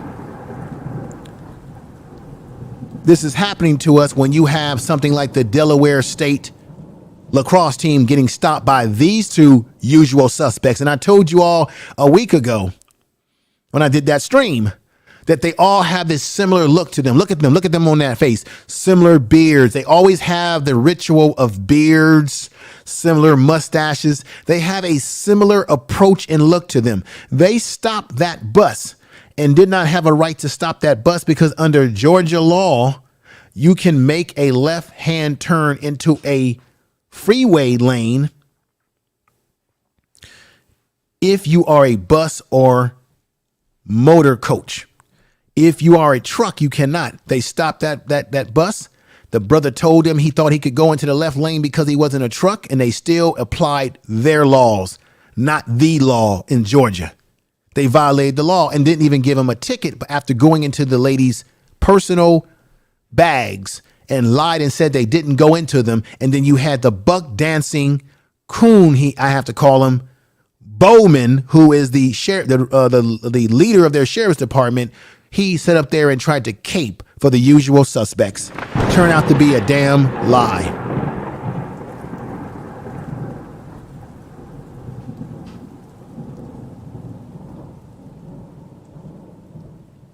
Remember I told you about this is a necklace. Remember I told you they use a lot of culture from Thor, a lot of nautical culture. When you look at all your movies like Lord of the Rings, all those like wizard movies and fantasy movies, they like the Thor hammer. And that is an example of a Thor hammer. Has a picture of a man on it, but it's a Thor hammer that they use as a symbolism of their white supremacy. And they will wear this as a trinket around their neck because it's a necklace. Here's another picture of this hammer. This is a Thor hammer right here. And if you look at motorcycle gangs, like I said before, or white supremacist groups, they'll put this as a patch on their jackets. There goes the patch version of it. Here goes the hard version of it right here. Here goes the patch version of it right here. Okay. Once again, here goes some more symbolism right here. You have the Nazi symbols. These are all symbols of, they'll take symbolisms that come from ancient European culture and they'll twist it around into something else, as you can see right there. They'll take paganism, pagan symbols. These are basically pagan symbols. Remember I said that the one that has the double pyramids is them saying that they're going to give their life to Odin. They're going to give their life to the cause, to the movement. There you go with another cross again right here. See, just like the one that I just talked to you about right here. It's the same cross, but they shrouded in different looks. Right here it is right here. It's the same cross. It's a Celtic Irish cross, right? And then here it is in the left-hand corner to the bottom, right? And if you put a drop of blood symbol on there, that will further exemplify what they're trying to push out. Another thing, ladies and gentlemen, that you should watch out for. Of course, we have groups like the Oaks Keepers right here. Oaks Keepers, right? They were there in January the 6th. They're a white supremacist group. They'll put up the High Hitler signals and everything like that, right? Look at this right here. Look, good old boys, right? The usual suspects. We see them all the time. And then don't tell me, for you people out there who are Trump supporters and you love to wear your mega hats, your mega hat, I'm sorry to tell you the truth, but truth got to be told. Your mega hat is just another white supremacist symbolism. Yes, it is. That's all the mega hat is, just another white supremacist symbolism. We will make America great again. Tell the truth. It's no difference between this Nazi flag here, right? What they always do, ladies and gentlemen, what I've learned in my studies is that they like to use the color red a lot. And they always like to use red and play it off of white, just like the hat. Look at this. They love to play off those colors with red right here. The Nazi is using red with the white. Look at that. No different than the Make America Great Again. Only thing that's missing off that hat is the black. Make America Great Again is just another Make America White Again. You've got these Nazi groups over in Europe. This is the Nazi groups over in Europe carrying their flag. Here go the symbolism again. There you go. Ku Klux Klan flag, the swastika flag, the Celtic cross, which they use and they have a commandeered. You got the lightning votes. Watch out for people who have lightning votes. Here is another symbolism for you to look at too right here. We have then. There's what I'm talking about. You see the cross right here with the red inside of it, and you have the little blood drop, and there's a picture of the blood drop right here. They also do secret codes with dice. On this dice, you have it here, secret code, where you have the 4, the 1 showing, right? The 5 showing, and the 3. That's coded. You have the tribute to RJM for, these are all symbolisms that they use to push and shroud their white supremacy. Let's look at this. Remember the frog one? I was talking about the frog. Let's zoom in on that, shall we? Right here. Let's zoom in on that, shall we, again? There we go. The Pepe the Frog is used extensively by Trump supporters, ladies and gentlemen, that I'm telling you the truth. Tell the truth.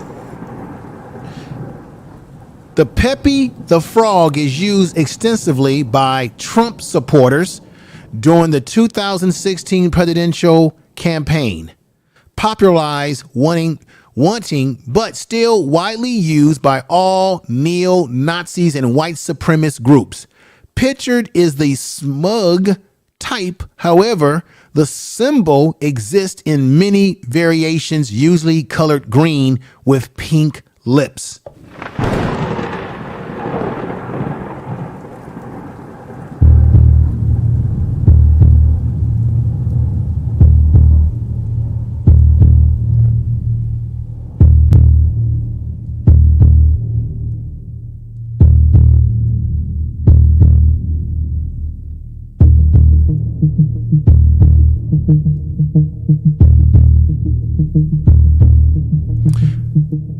These are secret neo-Nazi symbols. Fascists worldwide are used secret symbols and greetings to easily recognize each other. That's why they'll throw those hand signs up, right?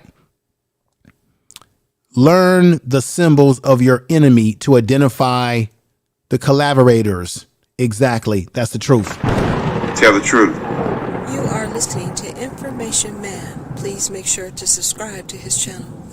Another thing that they've just discovered, ladies and gentlemen, you should know this, is that they're using this hash right now. New white supremacist symbol sweeps the internet.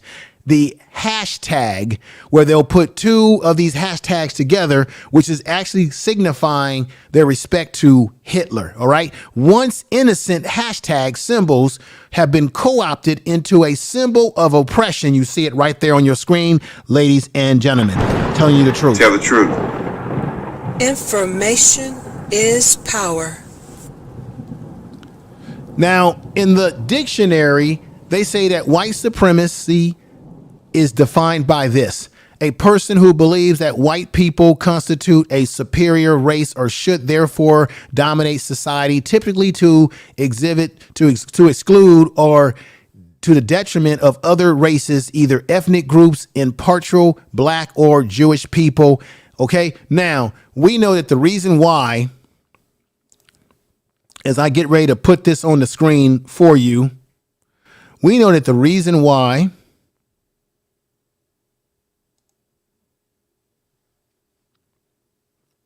right there, this is the manifesto of Peyton. And as I get ready to read this, remember, they're concerned about their genetic survival. This is the white genocide: to return to a place. Let me do something real quick. I'm just going to read just a little bit of this. Just a little bit. All right. To return to a place of fertility levels priority number one, but it is no simple task. There are myriads of reasons behind the decline in fertility rates and the destruction of the traditional family unit. Talking about white people, we must cohabitate. We must correct the disaster, right? We must individualize, but it will take some time we do not have due to the crisis of mass immigration. Due to the mass immigration, we lack the time scale required to enact the civilization paradigm shift we need to undertake to return to health. So this is once again them being concerned about their survival. This is Peyton, this is that individual who did what he did in Buffalo. He's saying this: I was born on June 20th, 2003, which makes me 18 years old. As writing this, I am the sole proprietor of the recent attempt mass shooting. I lived in Southern Tier, New York all my life with both my parents and two brothers. I believe I am ethnically white since my parents are nationalists are from Northwestern Europe. See what I'm saying? They always go back to their culture that they come from. He's talking about Western Europe in Italy. I graduated high school. We know all that nonsense there. So this is the nonsense. You see this right here? This is where he gets this. The truth is my personal life and my experiences are of no value. I am simply a white man seeking to protect and serve my community, my people, my culture, and my race. This is their ideology, folks. Questions and answers. Why did you decide to carry out? I'm not going to read that for obvious purposes. But so on here, on the manifesto, he's talking about how he carried out why he's carrying this all out. I have the full manifesto here, ladies and gentlemen. I'm going to drop the full manifesto in the chat room so that you can all digest this as much as you would like to in your own personal times. I'm not going to go through the whole thing. I just want to give you a summary. We know that he talked about birth rates, how birth rates were not where they need to be, and that was a big concern. And I want to give you, ladies and gentlemen, let me see right here. I'm going to drop this in the chat room. Here is the manifesto, the actual real manifesto, meaning it's the full document and it goes on for pages and pages. And I'm not going to read it all to you. Just to read it all to you would take up one show. And we know that YouTube will not like that. We know what they'll do. But it has a whole complete manifesto where he's talking about why he's doing what he's doing. It's really crazy stuff. It's really, really crazy stuff. But he did talk about birth rates and his concern about white people not reproducing themselves. And Dr. Francis Welsing talked about that issue. Was there a particular event or reason you decided to commit? And I'm not going to say that. It's all here about blacks. When referring to blacks, I refer to those who descend from ethnic Africa, specifically sub-Saharan Africa. All Africans fit in that category. I would exclude those that are 87%, 5% or higher of another race. However, blacks are considered to be the same species of humans as all other races, which is true since they can interbreed and have fertile children. See what they're worried about? They're concerned about you being able to produce children, black man, black woman. This is what they're concerned about. Thank you for any super chats that I might have missed. I'm sorry if I missed any, but I thank everybody in the chat room that's here, that's still rocking with the program right now. Blacks are considered to be same species as human. I read that physical traits do not matter that much in a society of advanced human civilization. It has mattered in the past when humans had to plow the land. Blacks are considered to be the same species, he says here. Whites and blacks are separated by 10,000 years of evolution. In our genetic, listen to this. This is Peyton. Our genetic material is obviously very different. Physical factors are most distinguishable difference, such as noticeable differences in skin pigmentation, fat storage, bones, and skull shapes and length. They've always talked about the size of your skull because they believe that black people are not intelligent because we don't have a very developed skulls or brains. This is all out of their playbook. But I put that in the chat room. So I want you all to go in there and check that out when you get a chance. Check out that manifesto. You share that manifesto, read it at your own time, because it gives you a good insight into the mentality of these particular groups. But let me play a definition from Dr. Francis Welsing about what it is that white supremacy is. Let's go in here right now and let's hear from her right now in a clap. I give her a respective clap. Here we go. My definition of racism is as follows.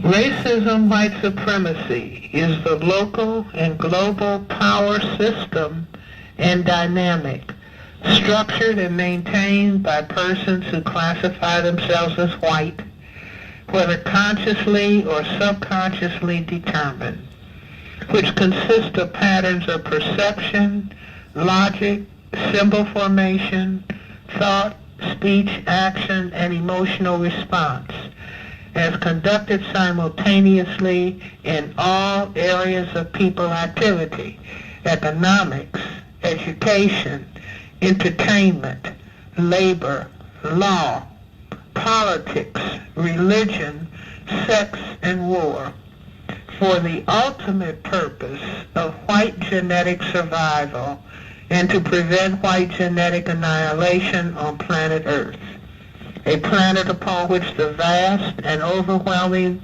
majority of people are classified as non-white, meaning black, brown, red, and yellow, by white-skinned people, and all of the non-white people are genetically dominant in terms of skin coloration compared to the genetic recessive white-skinned people. So that's my definition of racism, white supremacy.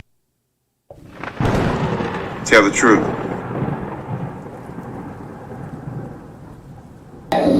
If they waited around 9 months, they found that all of the children looked like the mothers.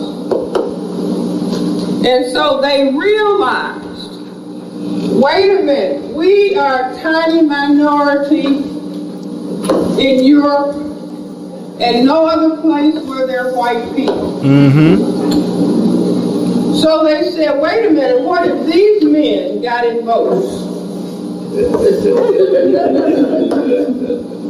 And started going from south to north. We could genetically disappear. See? You hear? Now this may not make sense. If you can hear everybody, put a 1 in the chat room. Thank you for being here again. Under white supremacy, black people try to get rid of their color, don't we? Yep. White people don't want to disappear.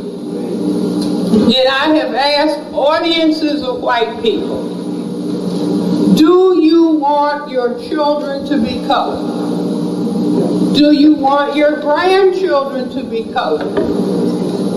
Do you want your great-grandchildren to be colored? Do you want your great-great-great-great-great-grandchildren to be colored? I'm polite and they're polite. What do they say? No. Meaning they don't want to disappear. So I said, if you mean this, then you have to do certain specific things in all of these areas of activity so that white does not disappear on planet Earth. Now, unbeknownst to us, this is the critical underlying motivation for all of the behavior of people who classify themselves as white on this planet. Tell the truth. Tell the truth. Tell the truth. Dr. Francis Welsing was 100% right. God, I wish she was still here with us. Much respect to the Queen. She told the truth. She was 100% right. This is really what's going on in the white supremacist mind. When I'm at work and I'm dealing with these guys, this is information that I get from talking to these guys. They are truly concerned about their birth rates. They're truly concerned about them being eliminated because they want to be in control and they want to be in rulership. Let me bring another thing up that I meant to put on here earlier that I must hip you to, and that is this symbol right here. A lot of times the Aryan Brotherhood and various other white hate groups and white nationalist groups, particularly the Aryan Brotherhood, though, they like to wear a swastika with a shamrock. Oh, if they don't have the shamrock, they will have they don't have the swastika on the shamrock. I mean, they will have a shamrock tattoo. That tattoo can be behind their ears. It could be on their arms. It can be in the upper part of the arm, lower part, but a lot of times they'll shroud it in the ear, behind the ear area, and they'll have some number symbols in all three areas. And sometimes those number symbols might be related to the founders of the Aryan Brotherhood and what have you. So they shroud themselves, as I said before, in a lot of symbolism. Let me also show you this right here. Right here, you see the National Socialist Movement. That's a flag that they use. Now, when they come out, sometimes they'll take the swastika out of that flag and just leave the blue stars and the red and the stripes and the black and take the swastika out. But that's really what it all represents. Then you have Loyal White Knights, right? The Loyal White Knights is another group, right? Let me tell you something else that you should be aware of. Clothing. You know, we all go out and we wear clothes and we wear, hats, sports hats, and we think nothing of it. Well, a lot of these white supremacist groups, the Nazi lowriders, who are actually a group of white supremacists who are heavy into the motorcycle gang type stuff, and they push drugs, they push all sort of crime. They will wear shoes like this, like New Balance, right? And the reason why they'll wear these type of shoes is because of the N, and the N represents they're a white nationalist. They're a Nazi lowrider. They are Ku Klux Klan. They are just a nationalist. So they love to wear these type of shoes with the red, because the red is one of their symbols, which is why, like I told you, when you look at, I want to make America great again, that hat, it is not a coincidence that the hat is red and white, because they like to use the red as they see it as a sign of strength as part of their symbolism. See, make America great again, right? And then there's the shoes, the New Balance shoes, right? So if you see someone who looks like the usual suspect, they will have the clothes on and you won't even know that it has a double meaning. You see it as just some New Balance shoes, but they see it as something else. Let me show you something else that's very well known and I learned a lot of this stuff working within the prison environment, because we every couple of years we've had what we call gang trainings, where we learn about the different gang structures, what new gangs are coming about, how they're morphing and changing their symbolism, how they're changing and morphing their strategies and the things that they do on the streets. Right now, here's another one.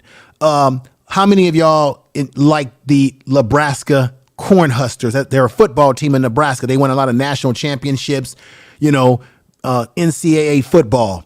A lot of these white supremacists like to wear the Nebraska Cornhusker hat. Why? Because just like New Balance, they like that N.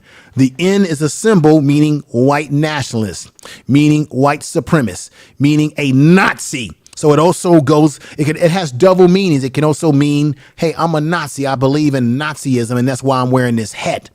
So when other white supremacists are amongst them, they can signal to each other with their clothing. They can signal to each other with their hand gestures. So this is another thing that they do that a lot of us don't realize.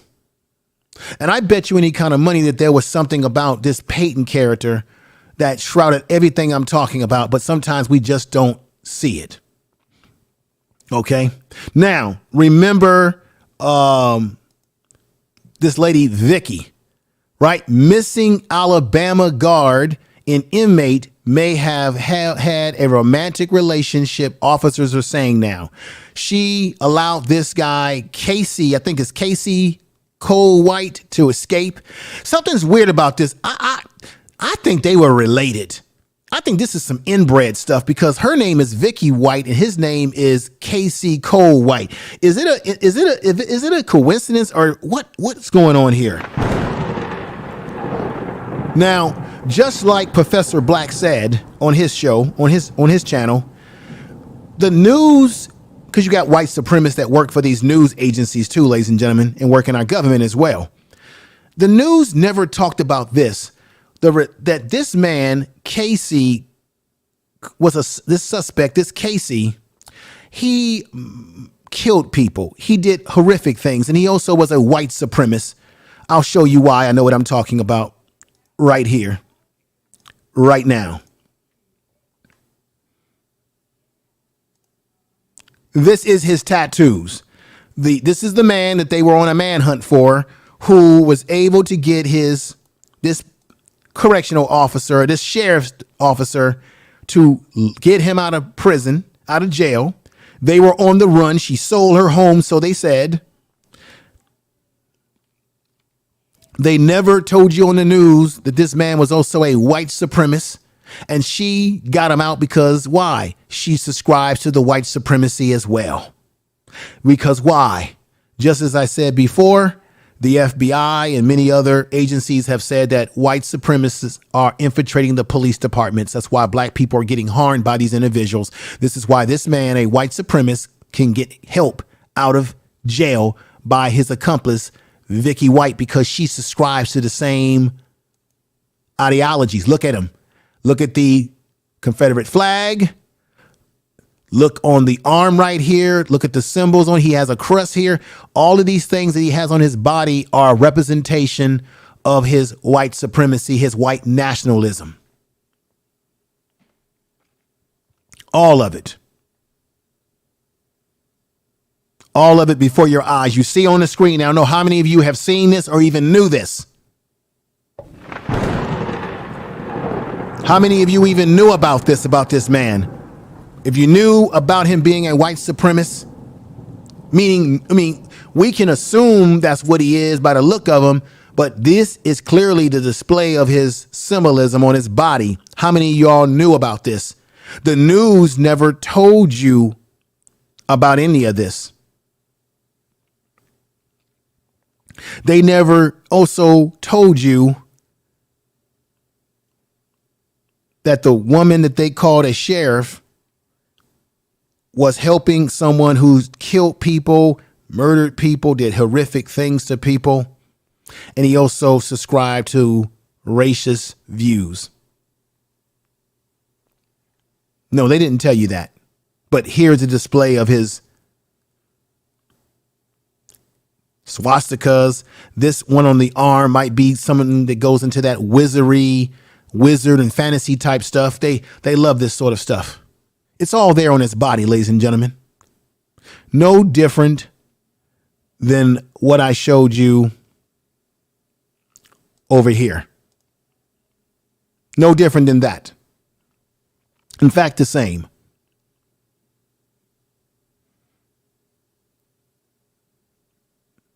Let me just say this here. This is what I want people to recognize and understand in today's show. This is very serious. I'm not doing no laughing. I'm not giggling, because this is nothing funny business about any of this. But what I need you all to know is I'm going to put some things on the screen, and I hope you would appreciate what I'm about to show you. I've said this in the video that they took down, and I'll do a separate video on this about who commits the most crime in this country. But very simply, here are the numbers. This is from the FBI. White society commits 69.4% of all crime in America are committed by white society. 69.4% of all crime in America is committed by white society. Most of the assaults and most of the things like what you just took place in Buffalo are committed by white society. Most of the mass incidents in which people get hurt is committed by white males, middle age and even younger. OK, now they demonize black men and say that we're the face of crime. And yet we as black people in our community, we do have to clean up the things that we're doing to harm each other as well. Yes, we do. But we are nowhere in comparison the criminals of America, because right here, as you can see on my screen, 26.6% of crime in America is committed by black people. That's overall crime in comparison to 69.4% crime committed by white America. There is no comparison. You can't even, it's not even in the same ballpark. So when someone tells you that we're the criminals, no, we're not. They are the criminals. And what he did, what Peyton did in Buffalo falls right into the numbers in FBI statistical numbers when it comes to this type of crime. Let me also say this. When I talked to you about the Kiki flag, let me put this back up here. The alt-right loves to use this flag, ladies and gentlemen. They love this flag. They shroud all their bull crap in this flag. And what we have today is you have white supremacists that have the tattoos, they wear the boots, they drive the motorcycles, they have that look, they have the long hair and the beards. But the ones who run these white supremacist groups at the leadership level, a lot of times they look like a regular white man. They look like a white man that would live right next door to you in a suburb. They're unassuming. They don't have tattoos. They don't have wizard beards. They shroud themselves in looking just like a regular, everyday person, or in this case, an everyday business looking white man. And they will shroud themselves, and they have said we have to infiltrate all forms in society. These such men would be someone like Peterson. Tell the truth.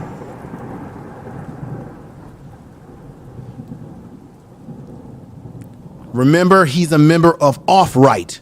That's that other group. And they like to shroud themselves under this flag.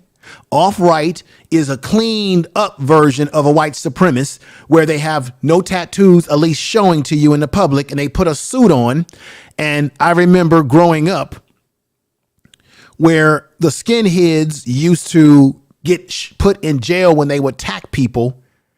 And the leadership at the top would say, clean your act up. We can't afford for our soldiers to keep going to jail and being put in jail like black people. So we got to do it. We got to come up with another strategy to be effective, even more effective at hurting black society and anyone we deem that we do not like. So what did they come up with? They said, you know what? Stop having a skinhead. Grow your hair out. Look like Leave It to Beaver. Stop wearing combat boots. Stop wearing the jeans. Stop wearing the swastika tattoos. Put a suit on. We need you on the streets as soldiers. We don't need you in prison with the ends, what they would say. We need you on the streets. So what we need you to do is go to school and get an education. Remember that movie Higher Learning with Ice Cube? And you had that one dude that was planning to do a shooting, right? And the one guy that was a Nazi skinhead told him, we don't need you going to jail. Remember, he said he was going to drop out of school. And he said, why'd you drop out of school? You a fool. We need people like you in the movement. They need their soldiers to go to college. Why? Because if you go to college and get education, now you can join what? You can join the government. You can be a politician. You could be someone like Richard Peterson. I believe that's his name. You can be someone who goes to colleges and does speeches about culture and race and all of that, and act like you're not really a racist, that you're just someone concerned about your white race, your people surviving. So they'll come off, and just like Neely Fuller says, they play both sides of the argument. As Neely Fuller said, they play both sides of the argument, ladies and gentlemen. Remember what I just said. The white supremacists are the masters of deception. And part of that deception is they know how to very skillfully take all sides of every argument. So they'll take both sides of every argument. So now you have the white supremacists that are trying to get into elective office. They might be on your school board, right? They might be working in city government, federal government. They're infiltrated themselves into the police departments, administrations, right? And they shroud themselves like a Richard Peterson.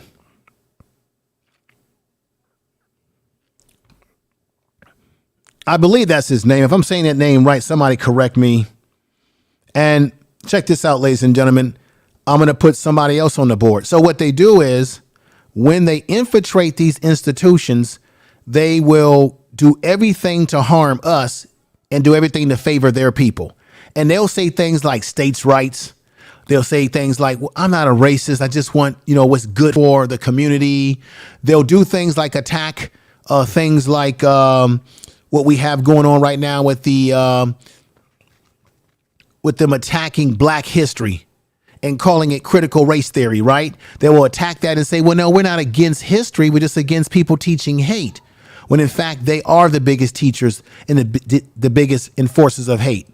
So here he is again, Richard. I think this is Richard. Yeah, Richard Peterson. And remember, he went to Syracuse or one of these universities, and they kicked him out of there. They didn't want him there. But this man, you haven't heard much from him. But he believes in a white supremacist, in white supremacy. He just doesn't have the tattoos. He doesn't have the look. He looks like any clean-cut looking white guy. These kind of people are around us. That's how they infiltrate us.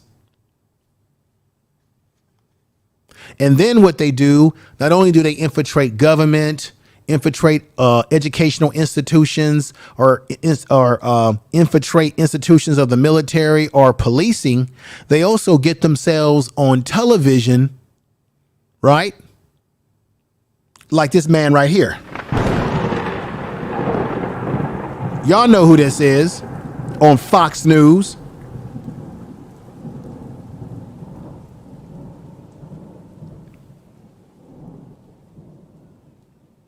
They'll get on Fox News and say all sort of things like when Peyton went to Buffalo and did what he did. This piece of dog meat right here tried to make excuses.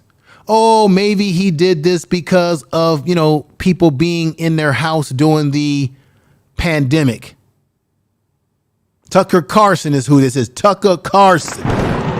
Tucker Carlson got on Fox News or Fox propaganda and tried to justify that maybe this man is mentally ill and maybe it could be because of being in the house, not because he's a white supremacist.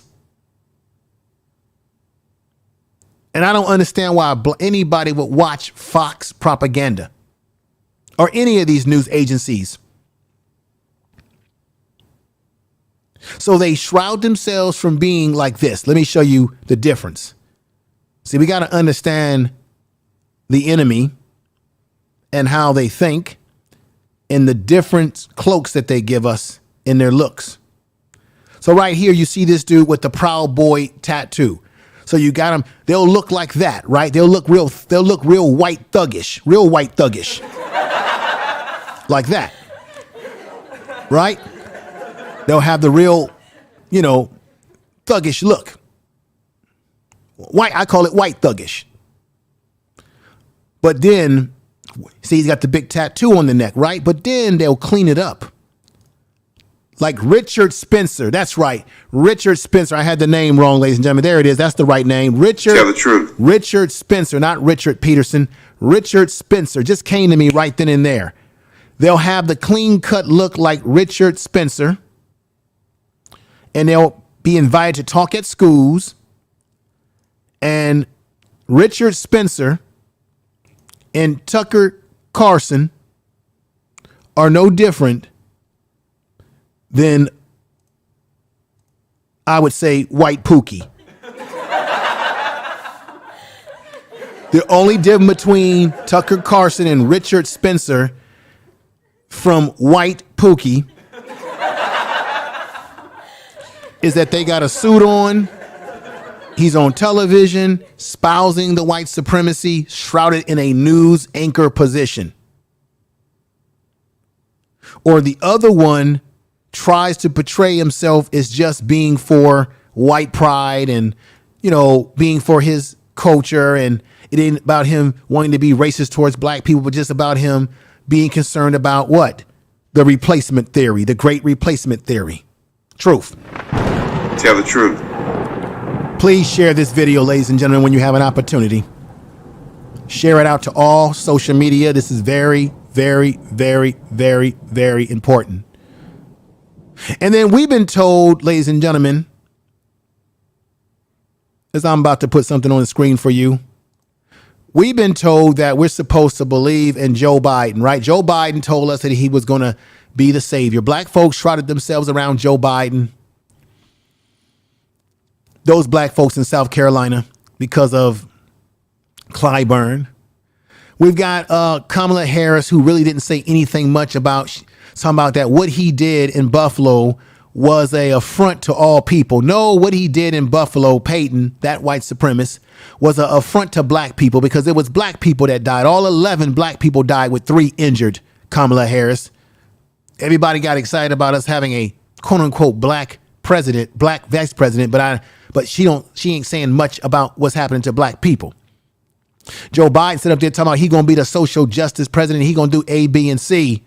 But remember, white supremacists are always going to have loyalty to their clan and to their structure, to their culture, one way or another. Let me show you something right here with Joe Biden on it right now. Let me show you this. Y'all, this is a refresher to all of you.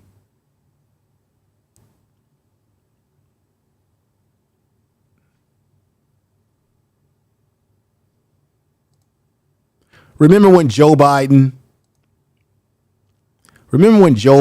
was friendly with Strom Thurmond? Look at him laughing with him. That's a picture of Joe Biden with Strom Thurmond laughing. The Senate, Strom Thurmond and Joe Biden doing a hearing in 1986. Isn't that around the same time that he passed the crime bill, which put more black people, more black men in jail than a little bit? And he was carousing with not only Strom Thurmond, but several other white supremacists that were in government. That's what I mean when I say that a lot of these white supremacists have gotten themselves in government. Does Strom Thurmond have tattoos on his face? Does Strom Thurmond have a white pookie look? No, he looks like a regular white man as a politician, right? Look at this. They'll have this look, right? This kind of look. And then they'll have this look as you see Joe Biden sitting up there laughing with him all those years ago in 1986. Some of you weren't even born. There's no difference between white Pookie or Joe Biden and Strom Thurmond or any of the suckers today like a Richard Spencer. Remember Dylan Roof? That's another white supremacist symbol. You see, he's got the hands down like this, squared up. Let me show you on my screen so you can see me and see me close up with this symbolism. So he's got the hand like this, fist over here, one hand's a fist. And I've seen guys show these signs before as well. So they'll have the 3 fingers out and then they'll have one hand with a fist. As you can see, he has it below because he's got the handcuffs on. That's not Dylan Roof because Dylan Roof is not muscular like this guy here to the left. That's Dylan Roof right here. You see his haircut? See how he has his haircut? Look out for haircuts. Remember, sometimes they have wizard beards, certain types mustaches. Look at his bowl haircut. Check this out. This is going to blow you away what I'm about to show you. This is part of their symbolism. Dylan Roof did not wear his hair like that for just no reason at all. Look at this right here. Tell the truth. The bowl haircut are also new additions to the 20-year-old list.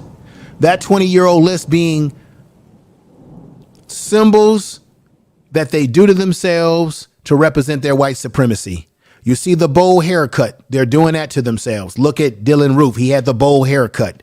None of this stuff happens incidental, ladies and gentlemen. It happens for a reason because it's a culture that a lot of them grow up in from their families, from their own uncles and brothers and sisters who pass it on to them. It is a culture to dominate, as Millie Fuller Jr. says, to dominate anyone that is non-black. That's the bowl haircut. Dylan Roof, who was given a Burger King. Why did he get a Burger King? Because I would make the argument that the police officers or police that gave him the Burger King might be a member of one of these white supremacist groups himself.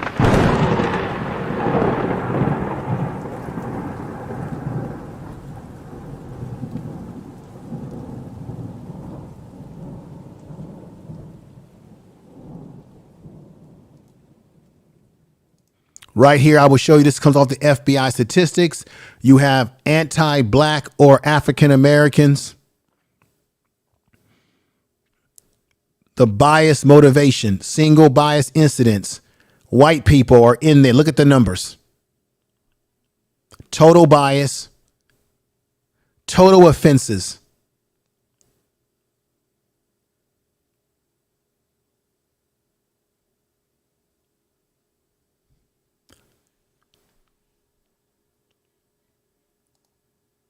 This is what I'm talking about, ladies and gentlemen. I really appreciate everybody in the chat room that's here. Thank you. Clap to you. I'm almost near the end of my presentation, but this is very important what I'm about to show you. Everybody's been hearing about the great replacement theory.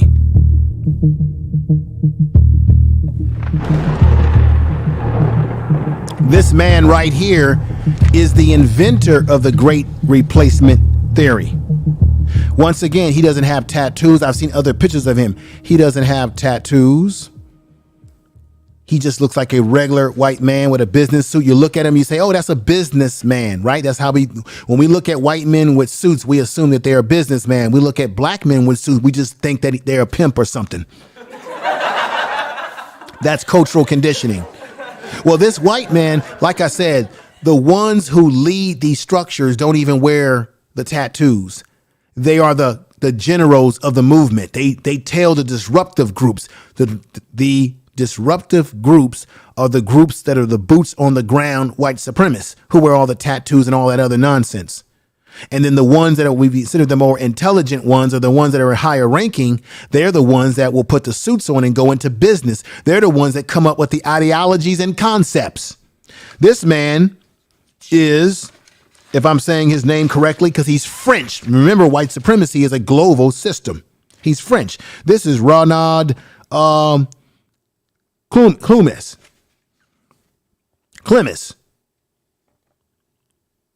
Let me, I'm going to get this right.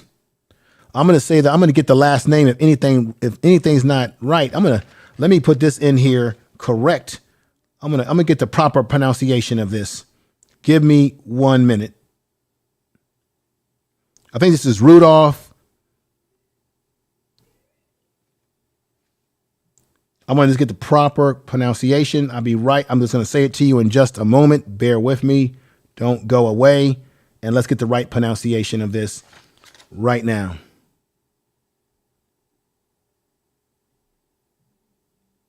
And let's hear this. Renaud Camus. This is Camus. Renaud Camus. Renaud Camus is his name. And all right, let me turn that down there. This is Camus. Rene Camus.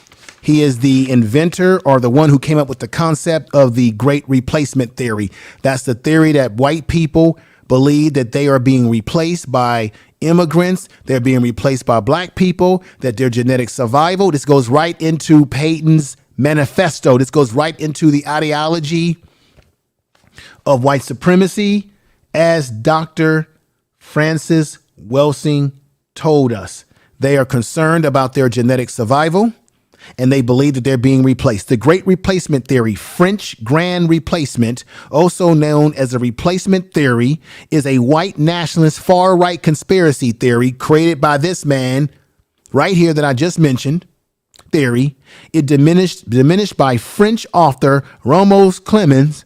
The original theory stated that with the complexities or cooperation of replacement elite, the white European population are being demographically and culturally replaced with non-white people, especially from Muslim majority countries, through mass migration, demographic growth, and a drop in the birth rates. Going back to those birth rates again, birth rates of white Europeans. Mainstream scholars have diminished these claims as rooted in a aggregated reading of immigrant statistics and premised upon a unscientific racial worldview is what this is about. While similar themes have characterized various far-right theories since the late 19th centuries, the particular term was popularized by Ramos Clemens in the 2011 book Le Grand Replacement. He's French. It specifically associates the presence of Muslims in France with potential danger and destruction of French culture and civilization. Clemens and other conspiracy theorists attribute this process to the international policy advanced by global and liberal elites. Replacement from within the government of France, the European Union, or the United Nations. They describe it as a genocide by substitution. The conspiracy theory found support widely in Europe and has also grown popular among anti-immigrant and white nationalist movements from other parts of the West. Many of those maintaining that immigrants are flocking into predominantly white countries to possess purpose of the rendering of white population and minorities within their own land, or even causing the extinction of native populations. It aligns itself with parts of the large white genocide conspiracy theory, exception in the strategies, replacement, anti-Semitic crusades with Islamophobic views. This replacement, along with the use of simple catch-all slogans, have been cited as reasons for its broader appeal in the pan-European context. Ladies and gentlemen, this man right here is the founder of that, and he ain't got no tattoos. He ain't got the typical look. He ain't got a white pookie look to him at all. He looks like a businessman. He looked like he could own Amazon. He looked like he could be, Fortune 500 company or something like that. That's what we would look at him as, because we've been culturally conditioned to see, white is right and black is wrong. So because he's a white man with a suit on, we can get fooled and think that he's just a white businessman, right, about his money. But no, he's about the replacement, worrying about the replacement of his people, just the same as white Pookie right here. Only difference is he doesn't have a tattoo that's visible for us to see, or he doesn't have a Proud Boys tattoo on his neck, right? At all. So this is the psychology of it all, ladies and gentlemen. I hope that you got something out of my presentation today. I hope that it made some sense to you. I suggest that you maybe watch this again and again and then some more, because this has got to be digested one bite at a time, one step at a time. I threw a lot of heavy content on you today.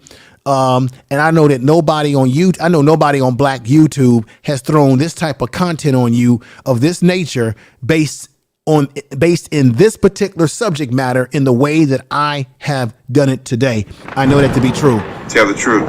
These are more symbolisms, as I said before. When you see this, let me go in here and enlarge a few things if I can. When you see this, you got the black sun wheel. The black sun wheel. If you see this wheel thing with all these little weirdy edges on that, that's something that they use as well.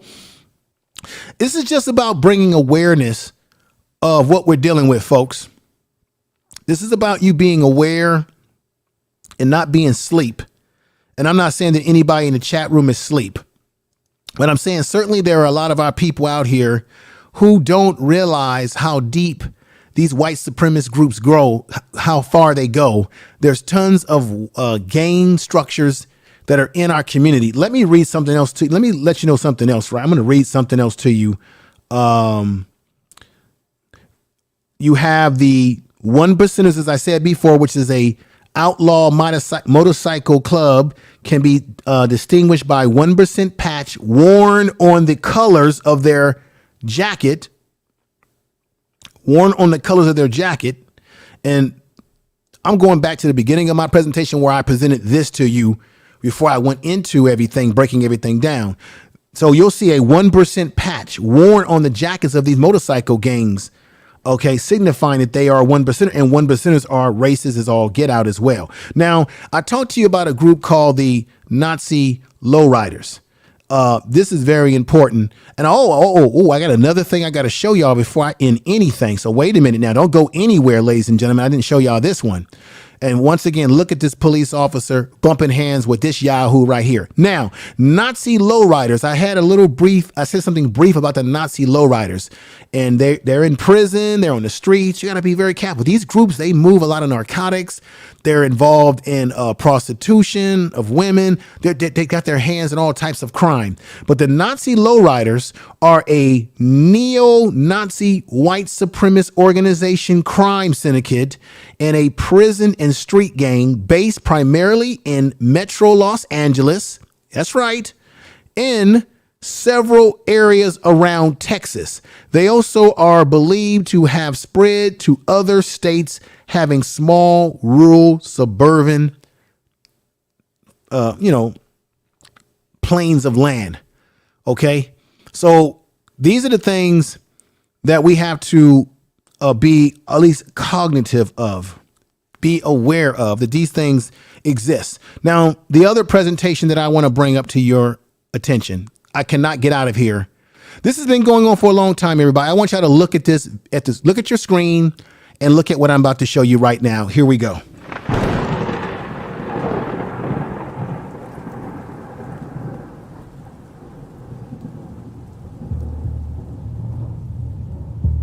It says FM6 2003 ethnic cleansing operation. This is another white supremacist manual. It is literally a manual.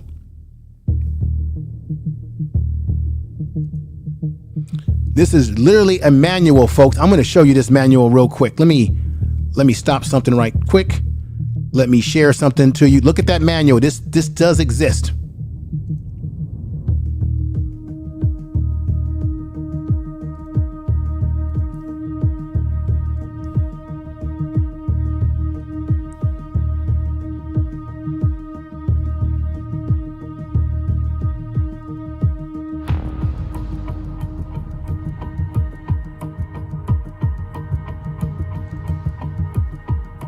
There we go. There's the manual right there. Let me scroll down. Ethnic cleansing operations. That's about taking us out, ladies and gentlemen. Tell the truth. The FM6 2003 ethnic cleansing operation. In this war, your uniform will be your skin and you cannot take it off. Uh-oh, you hear what I'm saying? Not copyrighted, distributed. Look, let's look at this here. Table of contents.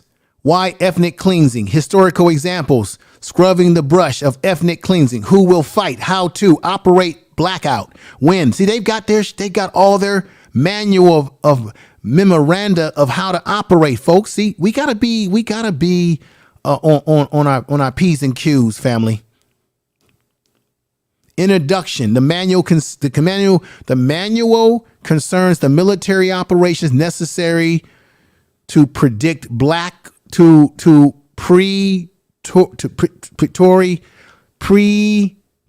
black race from this continent we call the United States. From the predatory, I'm sorry, I'm tripping right now. I've been talking.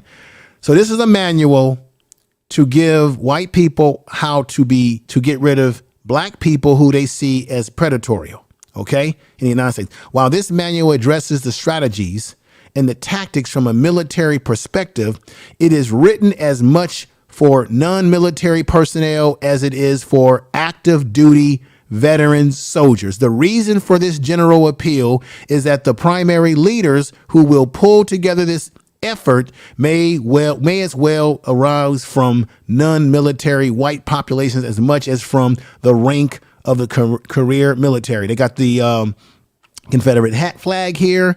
If anyone doubts that the angry of the defeat still lives in the United States, which comprises the Confederacy, they need only glance at how Southern voters. So you got that right there. So this is a complete manual, chapter 1, why ethnic cleansing needs to happen here. I'm not going to show that right there, right? So this is showing how this is actually a manual training them on why they need to take black people out, why they need to take us out because they see us as predators, why they need to preserve their race, why they need, these are manuals that are out there. I'm going to put a copy of this manual. I'm going to put this in the chat room for anybody who wants to look at this manual. And again, this manual, this is their playbook, ladies and gentlemen, since 2003 playbook. This playbook is the FM6 2000 ethnic cleansing operation. Let me put this in the chat room right now for people.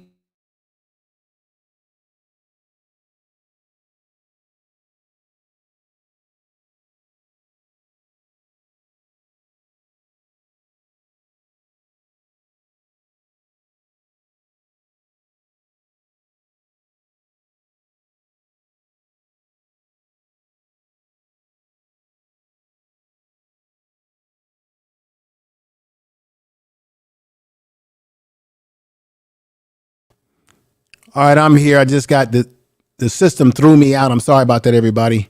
Let me put that in the chat room so y'all can see that. Sorry about that. The system threw me out for a minute and now I'm back in. So I want you all to digest that. I put that in the chat room. I'm going to put it in there one more time. And you all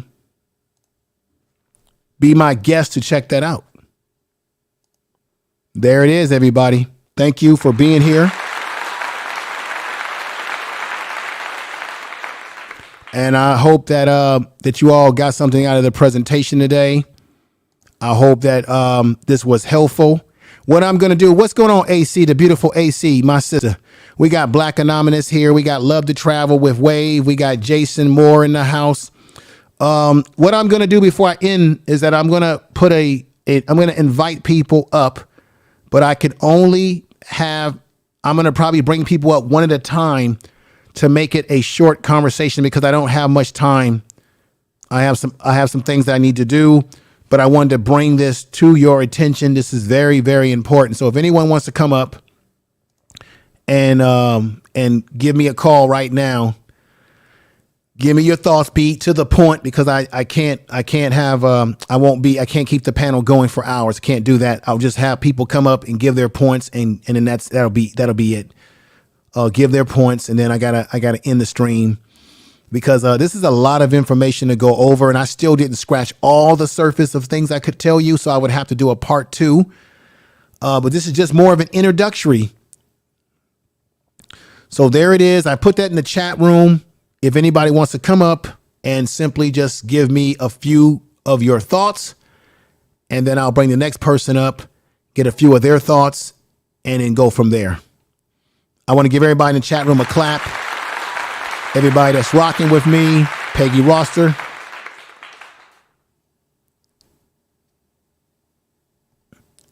Can you hear me? Everybody's saying no sound. Can you hear me? Let me make sure my sound. Put a 1 in the chat room if you can hear me. Testing, testing, testing. Okay, my sound's working. There was no sound because I got kicked out of the system when you weren't hearing me talking. Then I put myself back in the system. So that was why there was no sound. If you're wondering, because everything is working on my part now. Okay. Anybody who wants to come up.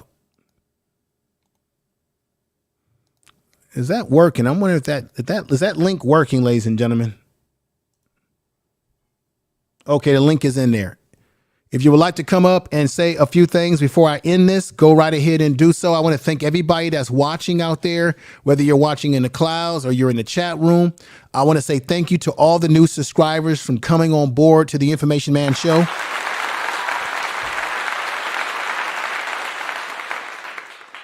I want to say to Sugar Love, thank you for coming over. Sister, you need to come over more often. I know you're doing big things on your channel these days. You do a lot of reaction videos and what have you.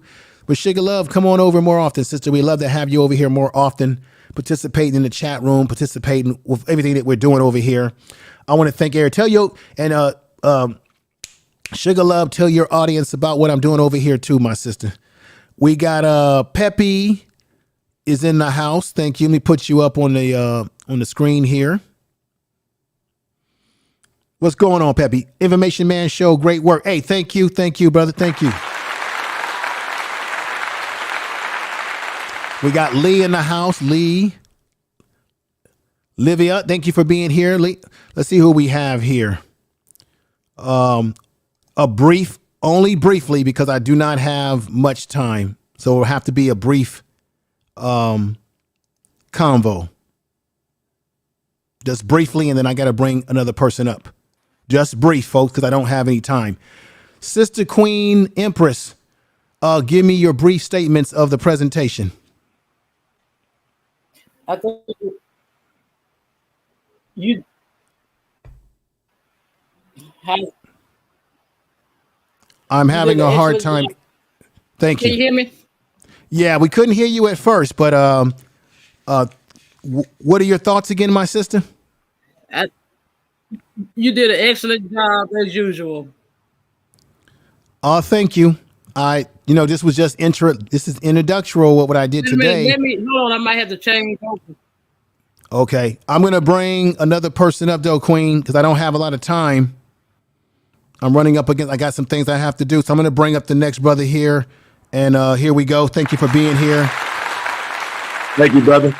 Devin Lochran. What's going on, brother? What do you think? What I did today was just basic introductory, but I have a lot of other stuff that I didn't even scratch on the surface of yet. Yeah. But what are your thoughts? I don't know how much of the presentation that you digested today, because there's a lot that I said in the beginning. Yeah, I downloaded that PDF, man. I had already downloaded that manifesto before, and I know that a lot of it was copy pasted from another manifesto from New Zealand in 2009. But this ethnic cleansing stuff is horrific, man. Yes. All I can say is Second Amendment. We have to really embrace the Second Amendment right now. And we have to be willing to arm ourselves, man. And we have to fight for the laws that make it easier for us to arm ourselves. Right. I think every black person, as we said before when you were on the show, brother, is that we have the right to bear arms. We have the right to go out and get our guns. I'm saying legally, get your guns legally under the law and protect yourself and educate yourself and just be aware of these factions that are around us and in this world. And that's the most important thing that you can do, brother and sisters out there. So I appreciate you coming up and giving us giving those other things, saying what you said. Is there anything else you would like to add? No, man, it's a great presentation and a great show, brother. Peace to you. All right, brother. Thank you. I want to give you respect there. Thank you. Thank you, man. Appreciate you a lot. Definitely. All right. That's Devin Lockhart. That brother was on my show maybe a week ago and gave some great perspectives. I'm glad he came up and gave great perspective today. I know it's getting late for people around, around the country, and I'm gonna hang out just a little bit longer to see if anybody else comes up. Okay, here go Sister Empress Queen, who's back with us. Let me. All three of us are up here right now, but Empress Queen, can you please give me your thoughts real quick before I end this? Well, you did an excellent job as usual, brother. You always dropping gems. I just appreciate all the great informative information that you're dropping on us. Keep up the good work. I appreciate you and all your support that you've been giving me, and I appreciate all the support of everyone in the chat room, even people that I hadn't had a chance to shout them out. It's no disrespect. This kind of material like this, I have to get through it as best I can or go through it step at a time. And but I appreciate everybody who is hanging out in that chat room, making great comments and what have you. Really appreciate that, everybody. I try to make every show live, if I can.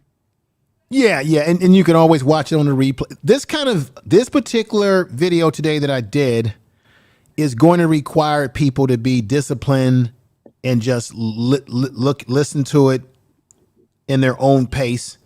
Take out of it that's what is important for you to need to understand. I'm not I'm not by any means saying that I'm the only person talking about these things, but I don't see too many people delving into these areas from a black perspective on these YouTube streets. Right? We can talk about the man and woman issues. We can talk about all the other stuff that get us we like to get real hot around. But these are issues that we really don't like to talk about because it causes us to really look at what we're doing, evaluate ourselves. You seen the video that I played, and that brother was totally oblivious to what he was dealing with. He talked about, I thought the man was smart. I bought him a drink. I knew he didn't belong here. Right. But then you had the black woman who said that he came back to the store not once, but 2 times and start asking people for money and doing derelict behavior. If me and you and all 3 of us on this panel, if we were to do that in a white community, they would call the police and get rid of us and say, we got this strange black man who's come around here not once but twice with the same clothes on, and now he's trying to panhandle money from our community. They get rid of your ass, and you know it. They have done that to us. Look, I've been in communities where I was going to visit somebody, family, and I had people run up on me. Hey, what are you doing in this neighborhood? Well, you know what happened down here with Ahmaud Arbery, so. Right. So Ahmaud Arbery is jogging. Right. And he ends up being killed. This white boy walks into a black community, and people thought he was strange. And see, that goes back to what I said earlier in the show. Sometimes black people, one of our gifts and our curses is that we're very loving people and spiritual people. And because of that, sometimes we are easy prey for people because we look at everybody and say, you should judge everybody by who they are and how they treat you. So that brother felt that, he's got a shirt called Genius. Let me see who he is. Let me talk to him. Right. And so we do that sort of stuff, and it can be to our detriment when we fail to look at the signals. You had the sister that said, and let me play it again, that his behavior was strange.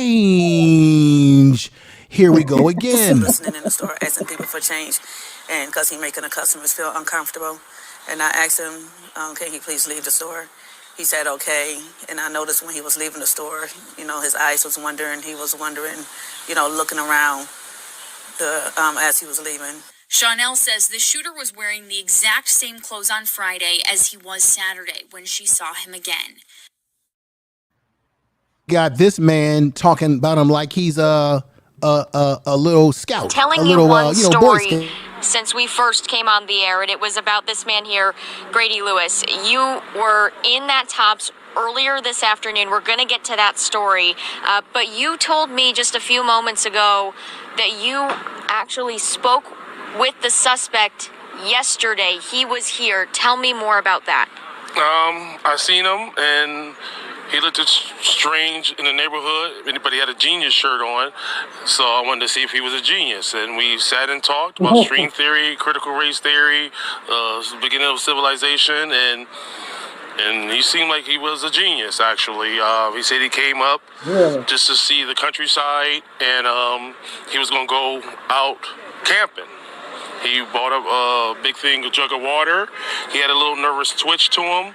I bought him something to drink, and we sat and talked for about an hour and 45 minutes after seeing the pictures and seeing the blue car that I seen him got into yesterday.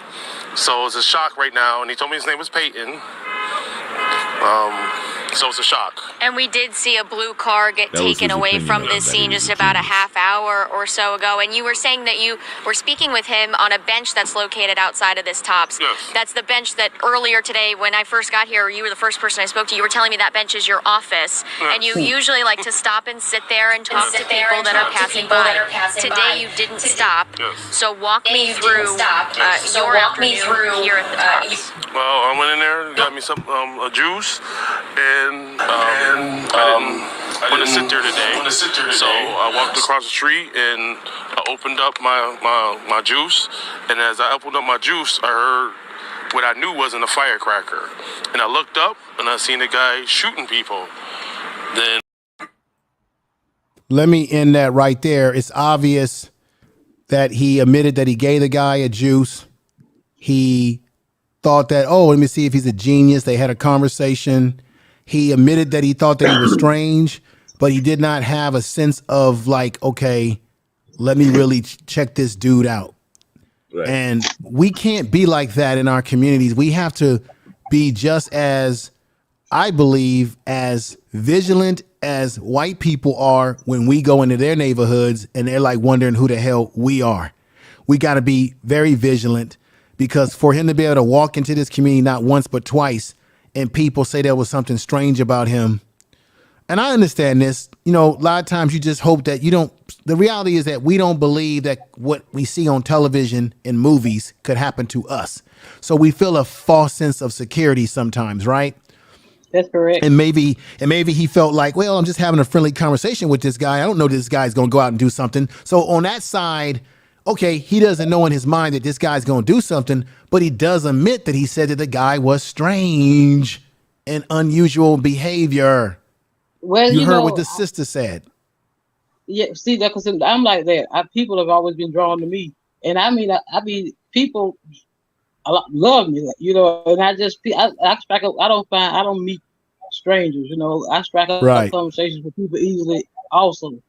So I mean, but my spirit in me, if I feel something strange, or aura or something off of you, I don't deal with you. It's because someone telling me something not right about that person. Right. But yeah, but Well, you know, I can understand, you know, how he kind of misunderstood, because I'm the same way. I try to find the good in everybody. So, you know, I speak Right. to everybody, you know, because you never know, a kind word can help anybody, you know, can pick a person up. So that's how I am. But yeah, you're right, you know, it's hard to really interpret, you know, who's gonna do something bad. You really can't tell. Well, you know, you want to treat everybody, you know, you want to treat everybody the way you want to be treated. Correct. And that's one of black people's gifts, is that we will treat people sometimes better than we treat ourselves in some cases. Yeah. And that's going to be our curse. All these things are our gifts and our curse at the same time. But I don't want to sound like I'm coming off paranoid today. I'm just saying that please, when you're in your community, just keep in mind, you've got these groups out here and they are coming into our communities and they're canvassing and seeing what we're doing so they can come back and possibly do harm to us. So just be aware. I mean, I'm like that anyway. When I go out, I mean, I lived in the city. I'm a city guy, so I'm already, you know, head on a swivel, you know, way I grew up. So Well, I'm a country I'm just girl, saying, so- just be aware, just be aware of strange acting people. See, you know, like, for example, if I'm in a restaurant and I see somebody that's acting weird and they come in, let's say it's a hot summer day and somebody's coming into the restaurant with a trench coat on a hot day. Well, now that's obvious. That's that something is suspicious going to on. me. That's Yeah, border I mean, I'm just saying. That's a red flag. Right, it's a red flag. So I'm just saying, just check people out. Even when Right. I go to restaurants, I like to sit close to where the door, close to the exit as possible to get the hell And out. I'm not and I'm not gonna sit with my back to the door either. Oh, wait a I got minute. to sit Unmute back yourself, and brother. see the door. I want to because I'm about to end this after he makes these last statements. I think. No, I just Go said ahead. with my back to the wall, you know. Yeah, I was concurring with you about sitting in public with your back to the wall and close to the door. Yeah. When I go out to eat in places, I know it sounds paranoid. I never like to eat with my back to windows and doors. I want to sit where I can see who's coming in, and you should always know where is the exit in this place. You When you should always say, where is your exit? You should be observant of those things, right? Observant those. Right. So anyway, It was a pleasure talking to you all, and I enjoyed the show. You know, I could go on and on and on. So yeah, I loved it. I enjoyed it. I'll be back with more and hopefully have a longer panel when it comes to other things. But I'll be back with more. I appreciate you all. So thank you. Take care. Thank you again. Y'all the best, man. Everybody's the best here. Everybody is the best. Appreciate you all. Love you all in the chat room. We got VMW that's here, who I really appreciate. We've got Beverly Palmer. We got my man Leonard, if I'm saying that name correct. Latoya Palmer, if I'm saying that name correct. We got Love to Travel with Wave, great sister there. Tiffany Jackson's been rocking with me heavy. Incredible. Jason Moore. Let me see. Steve Gilman, YouTube channel. Thank you for being here. We got JJ. The Flat Earth is in the house. I like that Flat Earth. We got Red Squid X in the house. People that was rocking with me. I appreciate that. We got a Super Tramp 101 Naturals come in the house too. I'm about to end this. I know people have left the stream. The numbers are dwindling down a little bit because I've been on for a super long time and people got things they got to do. But I appreciate the support. We got the brand. We got Simpson in the house saying black folks are too damn gullible. Yeah, we can be gullible to our own fault, but we gotta have to start educating ourselves, being aware of what's going on, and not being gullible to the effery out here. Any Sugar Love, Brenda Johnson, Peggy Roster, Black Anonymous is in the house. We got O'Shea who came over and supported me today. The Hobbyist. We got Spicy Dragon, Variance Perspective, Foundational Black Americans 1526. Let me see. Keith Weston. Everybody that super chatted me, I appreciate you all. Earl Owens was in the house. Just everybody, thank you. I got to get on out of here. I've been reading the chat and I'll do it again. Oh, and we got my sister here from France, Joanne Instinct Foot. Thanks. Great live again. Hey, thank you, my sister. Keep doing your thing with your channel over there. I love the soccer team in France. Surgeman. I love the soccer team. I love soccer myself. I love international soccer. I love it all. It's a fantastic sport. And it's really the real world sport of the world for sure. We got Mayset Designs Plus is in the house. She says, from Trinidad, Tobago, we'll send this to my son who lives in Bristol. Bristol. Thank you, my sister. Clap to you. Ooh, I'm tired, folks. I'm tired. I can't even say my words now. Let me see what we're going to do here. We're going to get on out of here. And we're going to play. We're going to do what we can do. I'm just trying to give people some love because you did give me a lot of love today. And you hung in there with me throughout this stream. And Boston, you meant Boston. Okay, lives in Boston. Oh, yeah. Boston has a long history of racism. But you just got to arm yourself with information to protect yourself. That's all I'm saying. You know, you treat people the way you want to be treated, but we got to still be aware that there are people out here who do want to do harm to us in this world. And we just got to protect ourselves. And to my French sister, Joe Annie Instinct, the individual, just so you know, my sister, because you out there in Europe, it was a Frenchman who came up with this great replacement. It's called the grand replacement.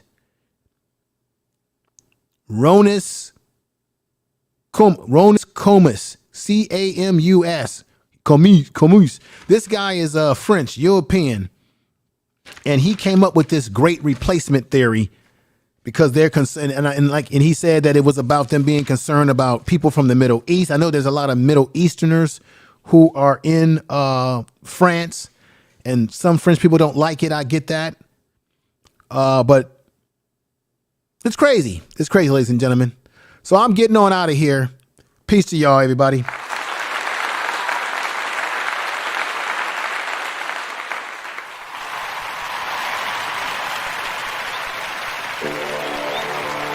Tell the truth. You are listening to Information Man. Please please make sure to subscribe to his channel.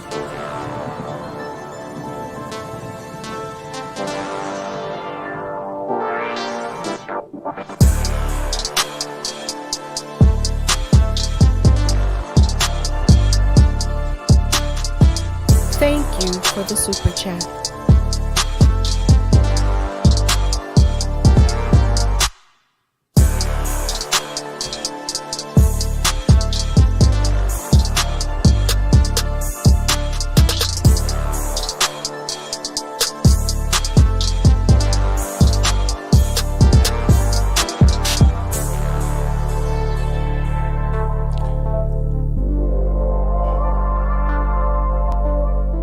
I want everybody, most importantly, to say a prayer for the families who've lost their loved ones.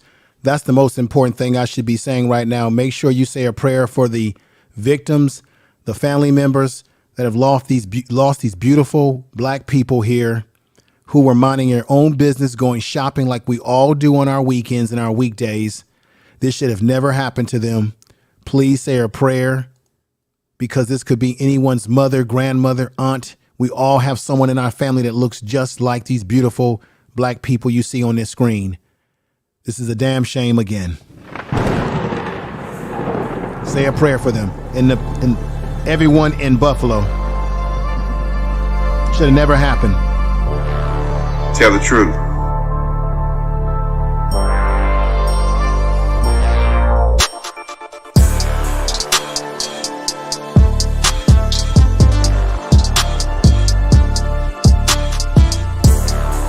We got Earl Owens. Yalfi's in the house too. Thank you, Earl Owens, for coming over, brother. Appreciate you, Earl Owens. And Yalfi, I appreciate you, sister. Appreciate you. Brenda Johnson, I appreciate you, Brenda. Appreciate you.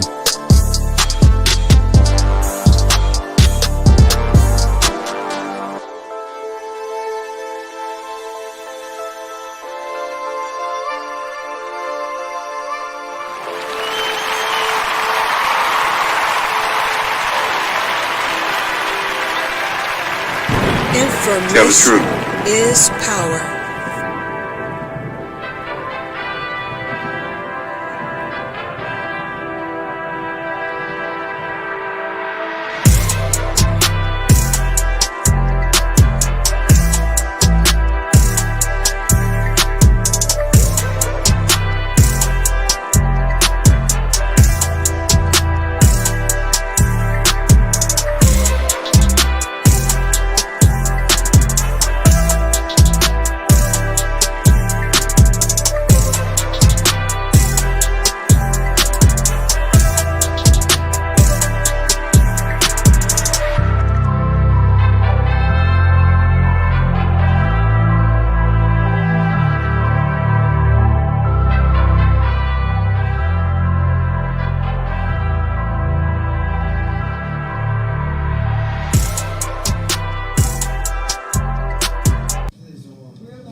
Post-traumatic slave syndrome and how black women think of men, black males as lazy, they don't want to work, they're not the father they're supposed to be, they're not protective of the black woman, they're not providing for the black woman, they can't sustain a family, they call them out their names, they want to be pimps. This is why we can't have gender war. This is why you're going to hear this. Listen to this. Not being able to protect and provide because you couldn't, because you had a weapon to your head to watch your mother, your daughter being slaved and raped repeatedly, but you couldn't lash out. That you feel now that you feel more as a man by dominating another black man, but you won't dominate a white man because you couldn't dominate a white man. You couldn't look him in the eyes. But Sir Hale Speaks Network. Thank you, brother. Thank you. Peace and respect to you, my brother. Everybody check that brother out. He'll be on the show very soon. You was a boy. That was a European word for adolescent, and you never evolved into a man. That's 3/5 of, So the reason why a lot of black men have a problem, they not understanding. My question is, how can you make the black woman understand why the black man has the way he has? Let me just say this again and again and again. The black woman is not the black man's problem. Thank you. It's the white supremacists.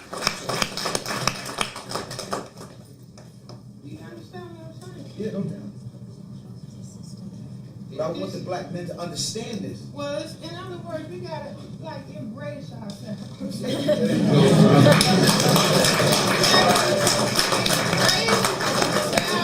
Embrace each other, and then let's get down to understand. Dr. Francis Welsing. Dr. Francis Welsing. And it would be somebody like Gary Cooper or John Wayne, and he's telling the woman, don't go. I've got to go and fight the Indians. You stay home. I hope I get back. But if I don't, I'm taking care of business. Now, I'm not talking about black men going out and finding a white man to kick. No, it's about understanding what is being done by the white collective.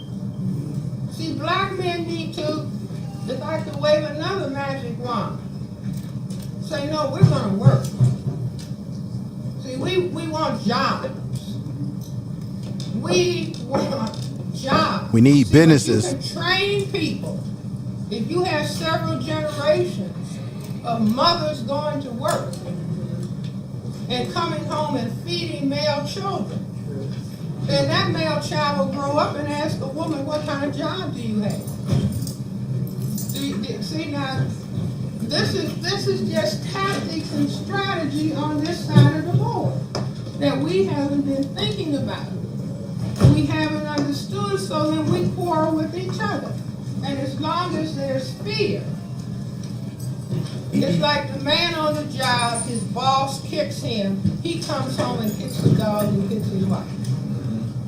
Who's his problem? The boss on the job. You see, so this is where we have to get to.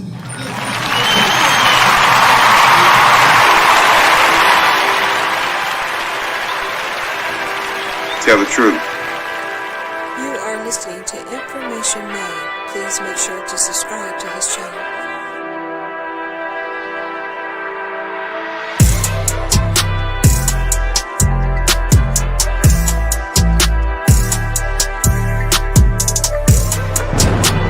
Tell the truth.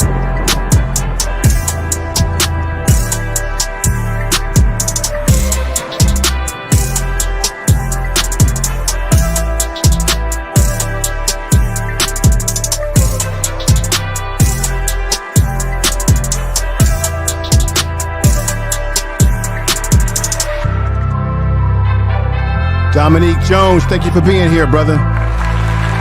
Sir Hale, thank you for the super chat again, brother. Appreciate you. It's a great brother right there. Check his channel out.